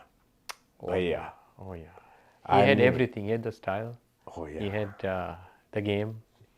He had the swag, he had everything, and what a player. I mean, the way he was hitting the ball, I said, you know what, I'm going to mimic that style. You know what, I have to. So he was one of the guys that I would look up to when I was playing. My mentor. Good answer. You have played both 2-touch and 3-touch. Which do you prefer? I like the 2-touch game. Two-touch. Yeah, that 2-touch game, there's value from that ball, man.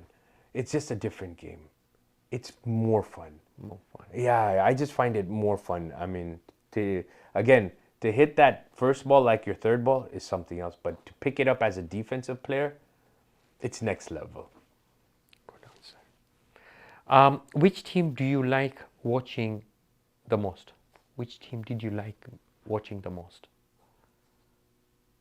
Arcades. Arcades. Yes. Why Arcades? Man, they were powerhouse. They were too fun to watch. I mean, Shanu, Sajjad, Marhum Arcade, Abbas. I mean, with them, they didn't know how to play slow. They were just pounding. No matter what the score was, no matter what it was, they were having fun. They were having too much fun. It was fun to watch them. Yes, Yeah. absolutely right. Good answer. Okay, I'm going to ask you this. I'll give you a name. You tell me who can you compare him to. Do you understand? Okay. We'll try the first one. Okay. Okay. Who's the next Kausar? The next Kosar. Kausar. What you see right now. With this generation. This generation. I'm going to give that to Imran Jivraj. Wow. He's the next coach. He has the height, he has the power, he has the accuracy. So I'm going to give that to him. Okay. Who's the next Machar? The next Machar, Yes. Neti. I'm going to give that to Adil. Adil. Yes. Okay. Good answer. Who's the next you? Wow. There's many defensive players out there nowadays. There's Jabir, there's Kumi, there's Bode. But I'm going to give that one to Kumi, Stanmore. Good answer. Yeah, he has the same passion I do for the game. Good answer. Good answer. Who's the next Mehboob? Next, Mehboob. I'm going to give that one to Alu, Orlando. Same. They're both powerhouse players, pound for pound players. So I'm going to give that to Alu. Good answer. Who's the next Ahmad Sumar? Who comes up with these questions? I don't know. I get it. I get it from my team over there. So I'm just reading. I love this hamper, and my wife told me not to come home without it. But yeah, I know. But you know what? These are getting hard. Yep. The next Ahmad Sumar. Hilal, Orlando. Very good answer. Very good answer. Yeah. Okay. The last question. Then Okay. we're going to end it. Okay. I'm going to give you a breather then. Okay. Woof. I was gonna ask for a timeout anyways. Who's the next Munna? There isn't. That's the thing. Full No, stop. please. Drop the mic. There isn't. That's it. It's done. We gotta wait another, 10 generations to get one of those. No. Okay, it's end of the rapid fire. My team is going to decide that you won or not. Thank you. But I want to ask you this question. Where do you see the future of Jaffrey's? We have won 59 championships. What do you see the future of our young Jaffrey's? Well, I mean, we are accepting resumes now. Okay. So, I mean, I see Jaffrey's have about more than 20-25 members now. yes, all youth, all of them have come in and they're playing, and it's a safe environment for them to play. They're enjoying it. They're starting to love the game, have the passion for the game. And the best part is that they're getting trained by the legends of the game. Okay. So that is, what I see the future of Jaffrey's very bright. I see, I'm hoping, that we get 3, maybe 4 teams, with this new youth coming in. So it is bright, and hopefully, inshallah, we'll get to that 100 marker, of championships. Inshallah, with this new youth, you know what? They're playing. So you're telling me right now Jeffrey's in a bunker trying to rebuild or something like that? No, I mean, we're never in the bunkers. We've always been rebuilding. People haven't seen it. Mm-hmm. They will see it soon, inshallah, in tournaments to come. Mm-hmm. But they'll be surprised. They're gonna get a good surprise. What is the when are you guys playing as a captain of Jeffrey's? When are you guys playing the next tournament?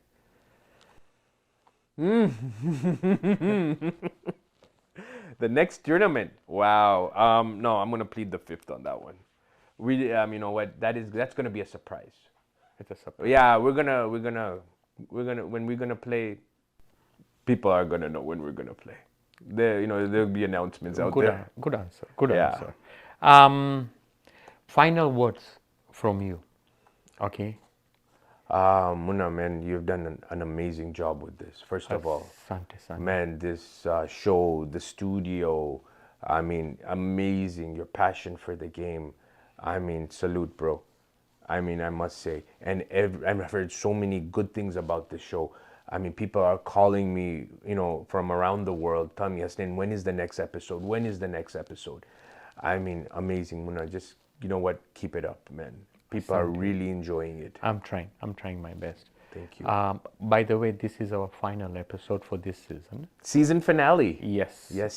And you're lucky one who Asante. Okay, so we're gonna catch up with the second season. The second season coming soon. Okay. My team over there told me that you won. Yes. Right there. This is like my 60th. Right there. Thank you. You're welcome. Amazing. Thank you. Thank you, everybody. You're welcome. Thank you, team. You're welcome. Now, do me a favor. Yes. Hasnane. Yes. Can you please sign this for me? किसका है ये तुमको इंतजार में हूँ ना देख लो इधर तो एक बार मैं हूँ ना. Asante sana. Hasnane. Thank you, bro. Thank you. Thank you again.